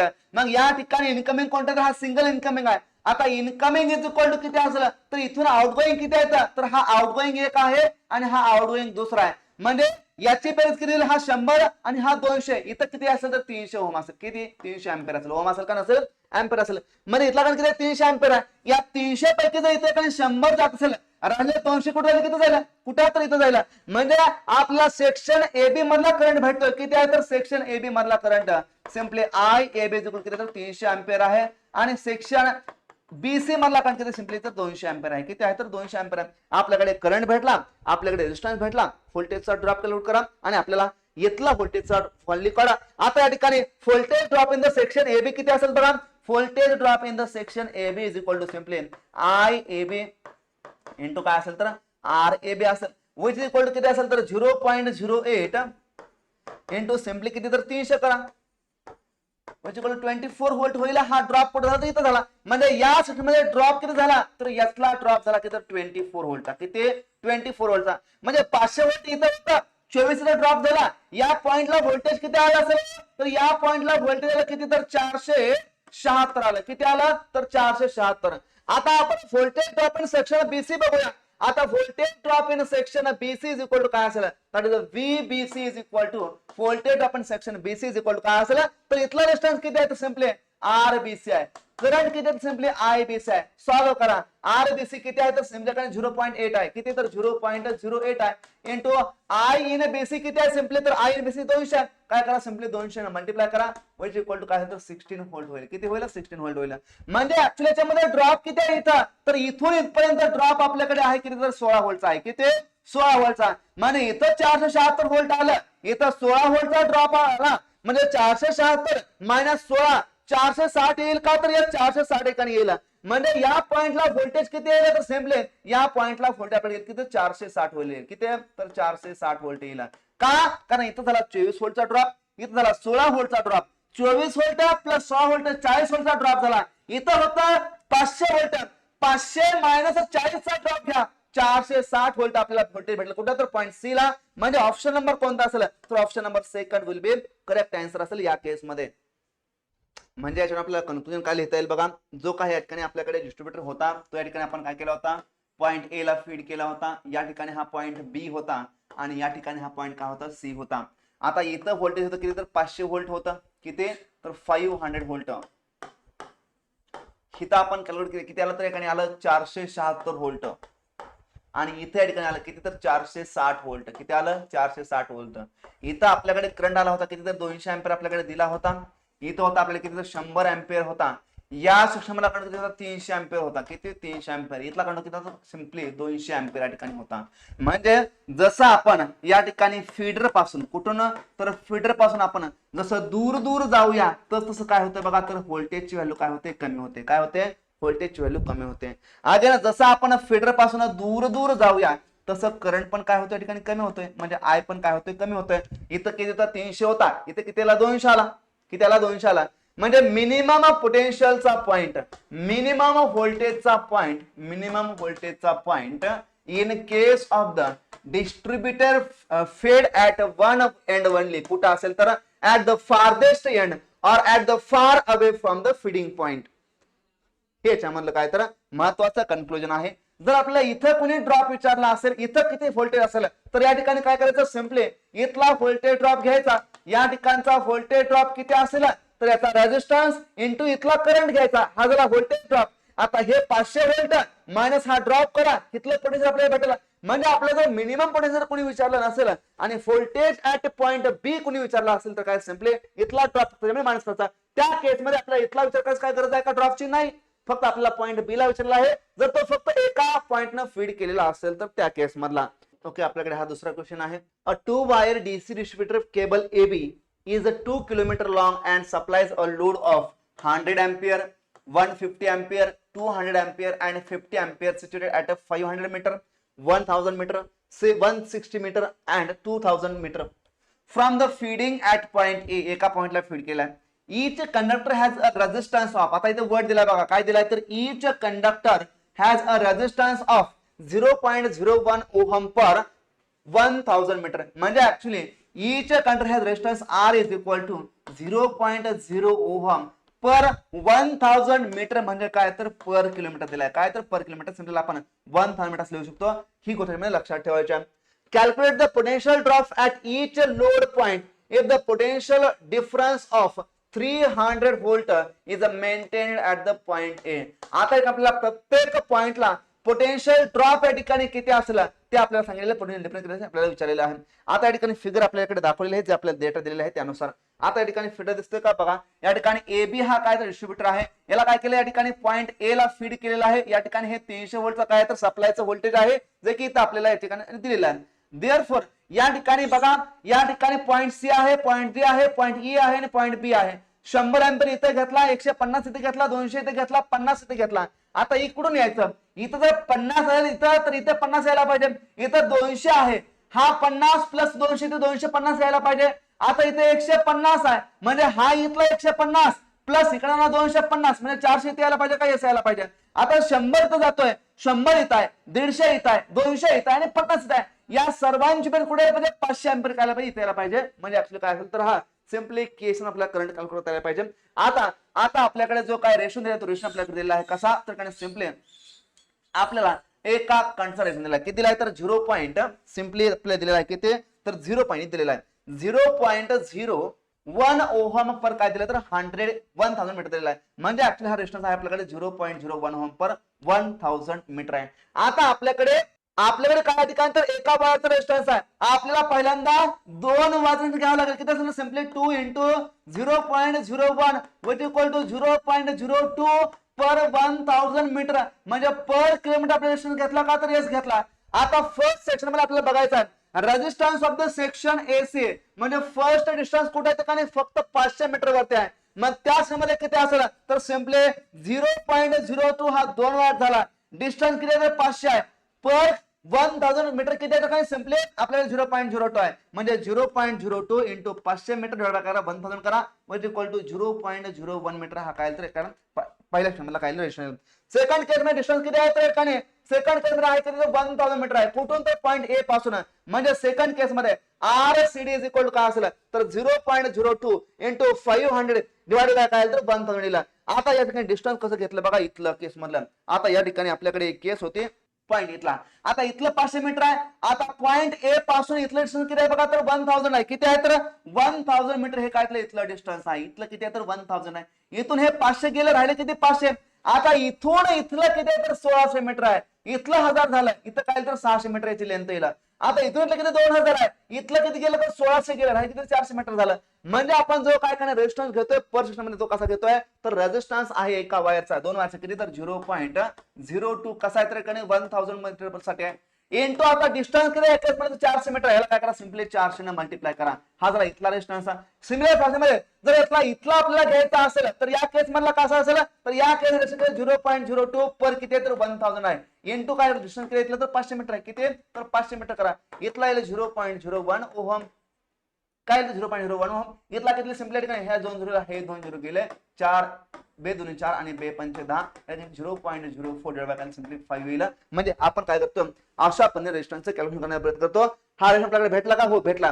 आता रेजिस्टन्स भेटला आपल्याकडे करंट भेटला असेल तर त्या केस मध्ये आपण काय करूया सिम्पली ड्रॉप कॅल्क्युलेट करूया. मग या केस मधला बघा फर्स्ट केस मधला ड्रॉप इथला ड्रॉप काय असेल तर इथला करंट आणि याचा रेजिस्टन्स आता RAC इज इक्वल टू किती आला आपल्याकडे तर 0.01 आला किती आला 0.01 आला तेवढाच आला का तर येस तेवढाच आला म्हणजे ऍक्च्युअली जो काय ठिकाणी व्होल्टेज होल्डिंग किती 300 इथला आहे मायनस ठिकाणी करंट किती 500 आहे इंटू 0.01 करा 295 व्होल्ट कुठे येईल तर इथं येईल म्हणजे इथला ड्रॉप मायनस करा 295 इथं आला. आता इथल्या मध्ये करंट किती आहे 400 अँपिअर आहे 400 अँपिअर इंटू इथला रेजिस्टन्स घ्या आपल्याला काय भेटेल इथला ड्रॉप भेटेल इथला ड्रॉप किती आहे तर 400 हा काय तर इथला करंट आहे रेजिस्टन्स 0.01 आहे 291 व्होल्ट आपल्याला काय आन्सर येईल म्हणजे इथं ड्रॉप किती आहे तर इथं ड्रॉप आहे 5 व्होल्टचा इथं किती आहे आपल्याकडे तर इथं आहे आपल्याकडे 4 व्होल्टचा काय ड्रॉप आहे. आता इथून पुढे जातोय इथं 288 मध्ये किती 3 व्होल्टचा ड्रॉप आहे आणि जातो किती तर इथं आहे आपल्याकडे 0.4 व्होल्टचा काय तर आपल्याकडे ड्रॉप आहे म्हणजे काय करतो आपण तर अशा पद्धतीने ड्रॉप घेण्याचा प्रयत्न करतो कुणाच्या केसमध्ये तर या केसमध्ये 288 मायनस 287.6 0.4 इथं काय 0.4 होते म्हणजे ऍक्च्युअली जो काय आपण प्रत्येक पोझिशन आपण ड्रॉप घेतोय प्रत्येक पोझिशन आपण काय पॉईंट घेतो ते कसं घेतो तर इथला ड्रॉप मायनस इथे भेटेल इथला ड्रॉप मायनस इथे भेटेल म्हणजे काय करतो आपण अशा पद्धतीने ड्रॉपला मायनस करण्याचा प्रयत्न करतो. हे काय तर याच्यामधला एक बेसिक क्वेश्चन होता एक्झामला आपल्याला अशा पद्धतीचे क्वेश्चन होता महाट्रान्सपोच्या एक्झामला याच्यामध्ये सिम्पली काय करायचं आहे तर फक्त या ठिकाणी ड्रॉपचा विचार करायचा आहे कशाचा तर ड्रॉपचा म्हणजे फक्त आपण ड्रॉप काढायचा ड्रॉप म्हणजे काय असतो तर या ठिकाणी असणारा टोटल करंट इंटू याचा काय असेल तर टोटल रेजिस्टन्स. आता टोटल रेजिस्टन्स म्हणतो याचा अर्थ काय तर रेजिस्टन्स ऑफ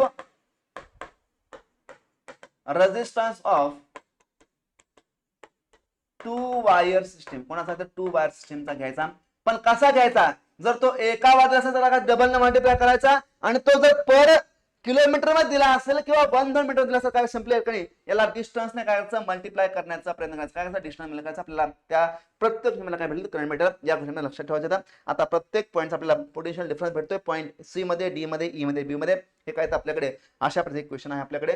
आता युनिफॉर्मली लोडेड डिस्ट्रीब्युटर फेड ऍट द वन एंड म्हणजे या केस मध्ये आपण काय पाहतो का जो डिस्ट्रीब्युटर काय केलं युनिफॉर्म आपण काय केलं फेड करण्याचा प्रयत्न केलाय.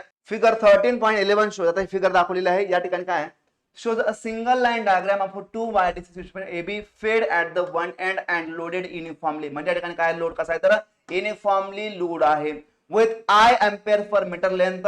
It means that at every 1 meter of the length of the distributor the load tapped is I amperes. Let L be the length of the distributor at the R be the resistance per ohm per metre run. आपल्याला असं बनलेलं आहे.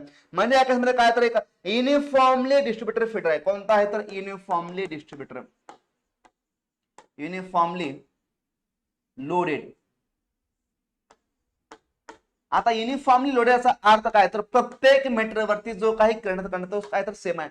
म्हणजे प्रत्येक मीटरवरती load कसा आहे तर काही सेम आहे. याचा अर्थ काय तर युनिफॉर्मली लोडेड डिस्ट्रीब्युटर आहे. म्हणजे काय बघा करंट हा प्रत्येक मीटरवरती काय घेतलाय तर आय घेतलेला आहे. याची लेंथ काय तर फॉर एक्झाम्पल एल ही याची काय तर लेंथ आहे. Consider a point C on the distributor at a distance किती आहे तर x मीटर. आता पॉईंट आपल्याकडे C दाखवलेला आहे, कुठे तर इथं आहे, डिस्टन्स काय तर x आहे. मग या पोझिशनला जो आपल्याकडे व्होल्टेजचा ड्रॉप असेल तो ड्रॉप कसा असेल सिंपली I इंटू आर. म्हणजे इथला करंट इंटू काय तर resistance into L into I into L minus L by 2 चा स्क्वेअर असेल.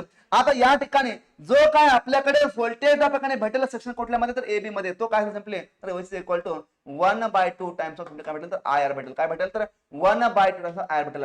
ऍक्च्युअली या केस मध्ये आपला जो काय फॉर्म्युला लक्षात ठेवायचा कोणता असतो सिंपली हा फॉर्म्युला लक्षात ठेवायचा वेअर I इंटू जो काय कॅपिटल काय तर सिंपली या ठिकाणी I इंटू एल आहे आणि कॅपिटल काय तर I इंटू काय तर स्मॉल एक्झाम्पल या ठिकाणी स्मॉल आर. I या ठिकाणी काय तर सिंपली I इंटू या ठिकाणी एल आहे आणि या ठिकाणी capital R equal to simply R into काय तर लेंथ आहे. म्हणजे या ठिकाणी आर इंटू लेंथ घेतली आपल्याला कॅपिटल आर भेटतो आणि या ठिकाणी I इंटू लेंथ आपल्याला काय भेटतो कॅपिटल आय भेटतो. हे आपल्याला येत आहे. That is I is equal to total current entering at point A and R काय तर total resistance of the point distributor. Thus, in the uniformly loaded distributor fed at one end, the total voltage drop is equal to that of the produced by the whole of the load assumed to the constant at the middle of the point. म्हणजे या केसमध्ये आपल्याला हा फक्त formula लक्षात ठेवायचा आहे. Voltage ड्रॉपचा हा फॉर्म्युला याच्यामध्ये महत्त्वाचा आहे. याच्यावरती क्वेश्चन कसा असतो याच्यामध्ये आपण डिस्कस करताना सांगूया. याच्यामध्ये महत्त्वाचा काय पॉईंट आहे तो. Next distributed fed at the both end. या ठिकाणी कसं तर कॉन्सन्ट्रेटेड लोडिंग आहे. कसं आहे तर कॉन्सन्ट्रेटेड. आता या ठिकाणी बघा इथे एकाने फेड केलाय आणि इथे काय केलंय फेड केलाय. या ठिकाणी हा इथं करंट जातोय आणि काय इथं करंट जातोय. Whenever the possible it is desired that a longer distributor should be fed at the both end instead of the one end only. Since the total voltage drop can be considerably reduced without the increasing the position of the conductor, the two ends of the distributor may be supplied with the equal voltage असतील किंवा unequal voltage असतील. म्हणजे इथलं voltage आणि इथलं voltage same ही असू शकतं आणि डिफरंट असू शकतं. याला आपण काय म्हणतो डिस्ट्रीब्युटर फेड ऍट द बोथ एंड. पण कसं आहे तर लोडिंग कसं आहे तर कॉन्स्टंट लोडिंग आहे. मग त्याला काय करायला पाहिजे लोड हा कॉन्स्टंट करण्याचा प्रयत्न केलेला आहे. मग टू एंड्स फेड विथ द इक्वल व्होल्टेज. जर आपण दोन एंड फेड केला असतील आणि जर इक्वल व्होल्टेज असतील त्याच्यामध्ये महत्त्वाची गोष्ट लक्षात ठेवायच्या इफ द युनिफॉर्मली डिस्ट्रीब्युटर फेड at one end the maximum total voltage drop किती आहे तर which is equal to I into R divided by काय तर simply 2 आहे. In uniformly loaded distributor fed at the both end maximum total voltage किती आहे तर काय IR by 8 आहे. किती आहे तर IR by 8 आहे. म्हणजे या ठिकाणी डिस्ट्रीब्युटर हा युनिफॉर्मली लोडेड असेल आणि त्या केसमध्ये जर त्याला दोन्ही एंड जर फेड केलेला असेल तर त्या केसमध्ये maximum voltage drop simply I into R divided by काय करायचं 8 घ्यायचं. किती तर 8. हे दोन फॉर्म्युला काय तर मोस्ट इम्पॉर्टंट आहेत. याच्यावरती आपल्या जनरल एक्झामला क्वेश्चन विचारला जातो. हे काय तर IMP आहे. The maximum voltage drop in the case of the uniformly loaded distributor fed at the both end is a 1/4. Kota is a 1/4 of the maximum voltage drop in the case of the uniformly loaded distributor fed at the one end. हे statement महत्वाचं आहे. याच्यावरती आपल्याला straight for MCQ जातो. जर एकाने distributor असेल तो एकाच एंड फेड केला आणि युनिफॉर्मली असेल. कोणता युनिफॉर्मली असेल. आता युनिफॉर्मली याचा अर्थ काय तर प्रत्येक मीटरवरती लोड हा काय असेल तर सेम असेल. दॅट इज या ठिकाणी काय असेल maximum voltage drop is equal to 1/2 times of काय असेल सिंपली I इंटू आर असेल. फर्दर हा I काय असेल तर I इज इक्वल टू असेल स्मॉल I इंटू काय असेल तर या ठिकाणी लेंथ असेल आणि हा capital R is equal to काय असेल स्मॉल r इंटू काय असेल लेंथ असेल. आणि युनिफॉर्मली लोडेड डिस्ट्रीब्युटर फेड ऍट बोथ द एंड या ठिकाणी बोथ द एंड आणि या ठिकाणी वन एंड लाईन या केसमध्ये maximum voltage drop is equal to काय असेल 1/8 टाइम्स ऑफ द IR असेल. हे दोन फॉर्म्युले आपण याच्यामध्ये लक्षात ठेवायचे आहेत. याच्यावर आपल्या जनरली एक्झाम मध्ये क्वेश्चन विचारला जातो. हे आपल्याकडे हे काय तर महत्वाचे दोन पॅरामीटर आहेत. याच्यामध्ये आपल्याला जे काय बाकी देते बाकी आपल्याला महत्वाचं नाही आहे. याच्यामध्ये पॉइंट ऑफ मिनिमम पोटेन्शियल फक्त याच्यामध्ये महत्वाचा आहे. कोणता पॉइंट ऑफ मिनिमम. आता जो काय I3 दाखवलेला आहे कोणता तर I3 कुठे दाखवलेला आहे तर I3 करंट आहे इथं आहे I3. इथं करंट हा इकडून पण येईल आणि इकडून पण येईल परंतु इकडून एक्स आला इकडून वाय आला या ठिकाणी I3 काय असेल तर एक्स प्लस वाय असेल काय असेल एक्स प्लस वाय असेल. Therefore we arrive at a very important conclusion that a point of minimum potential current comes from the both ends of the distributor. म्हणजे ठिकाणी मिनिमम पोटेन्शियलचा पॉइंट कुठे येईल तर ठिकाणी दोन्ही साइड येण्याचा प्रयत्न करेल कारण जे काय पोटेन्शियल काय कमी कमी होत येईल. It is generally desired to locate the point of minimum potential. There is a simple method for it. Consider distributor AB having the three concentrated load I1, I2, I3 at the point C, D and E flip. Suppose the current supplied by the feeding point A is Ia. Then current is distributed of the feeding various section R. काय होतं simply काय सर्वांची minus होईल Ia minus 1 त्यानंतर Ia is equal to काय असेल तर I1 minus I2 असेल आणि I is equal to Ia minus I1 minus I2 minus I3 कुठं आहे तर या फिगर मध्ये आपल्याकडे हे दाखवलेलं आहे. आता याच्यामध्ये आपल्याला मिनिमम पॉइंट कुठं असेल तर मिनिमम पॉइंट आपल्याकडे जो काही ठिकाणी भेटतो आपल्याकडे तो जो काही ठिकाणी लोड आहे त्या लोडच्या कशावर असत तर लोडच्या व्हॅरिएशनवर डिपेंड असेल. जिथे या ठिकाणी आपल्याकडे लोडचं व्हॅरिएशन जास्त होईल जिथं आपल्याकडे व्होल्टेज लेवल आपल्याकडे कमी येईल जिथं आपल्याला करंट ह्या ठिकाणी कमी असलं त्या केसमध्ये काय असेल तर मिनिमम पॉइंट ऑफ व्होल्टेज काय असेल तर मिनिमम पॉइंट ऑफ व्होल्टेज. म्हणजे फॉर एक्झाम्पल आपण इथं करंट हा I1 घेतला कुठला तर इथला करंट तर या ठिकाणी करंट कोण बघा तर इथला करंट हा I आहे का इथं गेला काय तर I1 इथं गेला काय तर I2 इथं गेला काय तर I3. आता इकडून काय तो करंट येण्याचा प्रयत्न करतो इथून करंट येतो इथला I आहे का इथं आलेला करंट कोणता तर सिंपली I मायनस काय तर I1 इथं गेला काय तर I minus I1 minus I2 इथं गेला करंट काय तर I minus I1 minus I1 minus I3 म्हणजे हे काय तर करंट काय करतो आपण अशाप्रकारे कमी करण्याचा प्रयत्न करतो. म्हणजे voltage drop between the AB is equal to voltage drop over the AB. मग या केस मध्ये V minus V is equal to काय तर IA इंटू RAC इथला ड्रॉप IA मायनस I1 आता I1 कुठे येत आहे म्हणजे IA मायनस I1 कट कुठे येत आला म्हणजे इंटू काय तर RCD. आता इथं काय तर IA minus I1 minus I2 म्हणजे कुठे आपण आलो इथं आलो हा पॉइंट आलो प्लस या ठिकाणी IA minus I1 minus I2 minus I3 या ठिकाणी कुठे आपण इथे करतोय म्हणजे हा इथला जो काय करंट कोणता तर एखादी IA minus I1 minus I2 minus I3. आता करंट मायनस करतोय रिझन काय तर करंट आपण काय करतोय असा घेण्याचा प्रयत्न करतो या डायरेक्शनला म्हणजे करंट हा या केस मध्ये कसा आहे बघा तर हा करंट आपल्याकडे या डायरेक्शनला चाललेला आहे आणि इकडून करंट येतोय म्हणून आपण करतो मायनस करतोय इंटू RAB करा. From this equation, the unknown IA can be calculated as the values of the other quantities are generally given. Suppose actuation of the current in the variation section of the distributor is indicated action in the figure 13.15. The load point where the current are coming from the both side of the distributor is the point of minimum potential, that is point of E in the case. म्हणजे या case मध्ये ज्या पोझिशनला current हे दोन्ही येतील म्हणजे इकडून येईल आणि इकडून येईल त्याला आपण काय म्हणतो तर मिनिमम पॉइंट ऑफ पोटेन्शियल असं म्हणतो. ही गोष्ट आपल्या याच्यामध्ये लक्षात ठेवायची कोणाच्या केसमध्ये तर डिस्ट्रीब्युटर फेड ऍट बोथ द एंडच्या केसमध्ये एवढं डिस्कशन आपल्याला काय महत्वाचे आहे कोणाच्या केसमध्ये तर जे काही डीसी डिस्ट्रीब्युशन सिस्टीम आहे कोणाबद्दल तर डीसी डिस्ट्रीब्युशन सिस्टीम आहे त्याच्याबद्दल. मग याच्यामध्ये आपण काय काय पाहिलं तर याच्यामध्ये सर्वात महत्वाचा पार्ट आपण पाहिला जे काय क्लासिफिकेशन करतो आपण कसं करतो तर क्लासिफिकेशन मध्ये आपण काय पाहतो तर अकॉर्डिंग टू नेचर पाहतो. मग नेचर मध्ये काय तर एसी आहे आणि डीसी आहे. त्यानंतर आपण काय करतो तर कनेक्शन आपण कसं आहे कसं तर कनेक्शन मग या कनेक्शन मध्ये आपण कोणतं पाहतो तर कनेक्शन मध्ये फर्स्ट आहे आपल्याकडे रेडियल जे की या ठिकाणी सिंपल आहे आणि इझी आहे. सेकंड आपल्याकडे काय तर रिंगमेन आणि थर्ड आपल्याकडे कोणते होते तर इंटरकनेक्टेड होते कोणते इंटरकनेक्टेड आणि आपल्याकडे काय तर अकॉर्डिंग टू कन्स्ट्रक्शन मग याच्यामध्ये काय तर ओव्हरहेड असेल आणि त्यानंतर असेल अंडरग्राउंड असेल. याला फर्स्ट नंबरला क्लासिफिकेशन नंतर आपण काय पाहिलं तर जो काय डीसी डिस्ट्रीब्युटर आहे त्याच्यामध्ये आपण डिस्ट्रीब्युटर फेड ऍट वन एंड पाहिला त्याच्यानंतर आपण बोथ द एंडला पाहिला. याच्यामध्ये जो काय मिनिमम पोटेन्शियल पॉइंट कसा तर लास्ट कुठे असेल तर far and at the feeder पासून असेल. म्हणजे या केसमध्ये जे काय व्होल्टेज ड्रॉप असेल कोणता व्होल्टेज ड्रॉप कोणाचा असेल तर डिस्ट्रीब्युटर फेड ऍट वन एंड कसा तर युनिफॉर्म लिखित असेल 1/2 टाइम्स ऑफ द IR हा एक फॉर्म्युला लक्षात ठेवायचा. आणि डिस्ट्रीब्युटर फेड ऍट द बोथ द एंडच्या केसमध्ये व्होल्टेज ड्रॉप या ठिकाणी किती असेल तर which is equal to 1/8 times of the simple या ठिकाणी IR असेल. हे दोन फॉर्म्युला याच्यामध्ये लक्षात ठेवा. बाकी याच्यामध्ये व्होल्टेज ड्रॉप कसा काढायचा त्याच्याबद्दल सांगितलं. अगेन रेझिस्टन्स हा जर पर कंट्रोल दिला असेल तर आपण याचा फोल्ड 2 वाचा कसा घ्यायचा त्याचं आपण कॅल्क्युलेशन केलं त्याच्याबद्दल आपण सांगितलं. मिनिमम पॉईंट ऑफ पोटेन्शियल कुठे येईल, मिनिमम पोटेन्शियल पॉईंट कुठे येईल याच्याबद्दल आपण डिस्कस केलेला आहे. या ठिकाणी आपण या सेशनमध्ये थांबूया. आपण नेक्स्ट मध्ये काय करूया, याच्याबद्दल इम्पॉर्टंट एमसीक्यूचं डिस्कशन करूया. इथं आपण आज थांबतोय. आपण पुढच्या सेशनमध्ये काय करूया, तर याच्यावरती असणाऱ्या एमसीक्यूचं डिस्कशन करूया. आणि अगेन आपल्याला जर काय कंपॅरिझन आहे तर comparison of the various distribution करायचं आहे. त्याच्यामध्ये काय असेल तर 2 वायर असतील, 3 वायर असतील, मिड पॉईंटचा अर्थ असेल किंवा एक पॉईंट अर्थ असेल, याच्याबद्दल काय आपल्याला कंपॅरिझन करायचं आहे ते आपण काय करूया नेक्स्ट मध्ये कव्हर करण्याचा प्रयत्न करूया. इथं आपण थांबतोय. Thank you very much.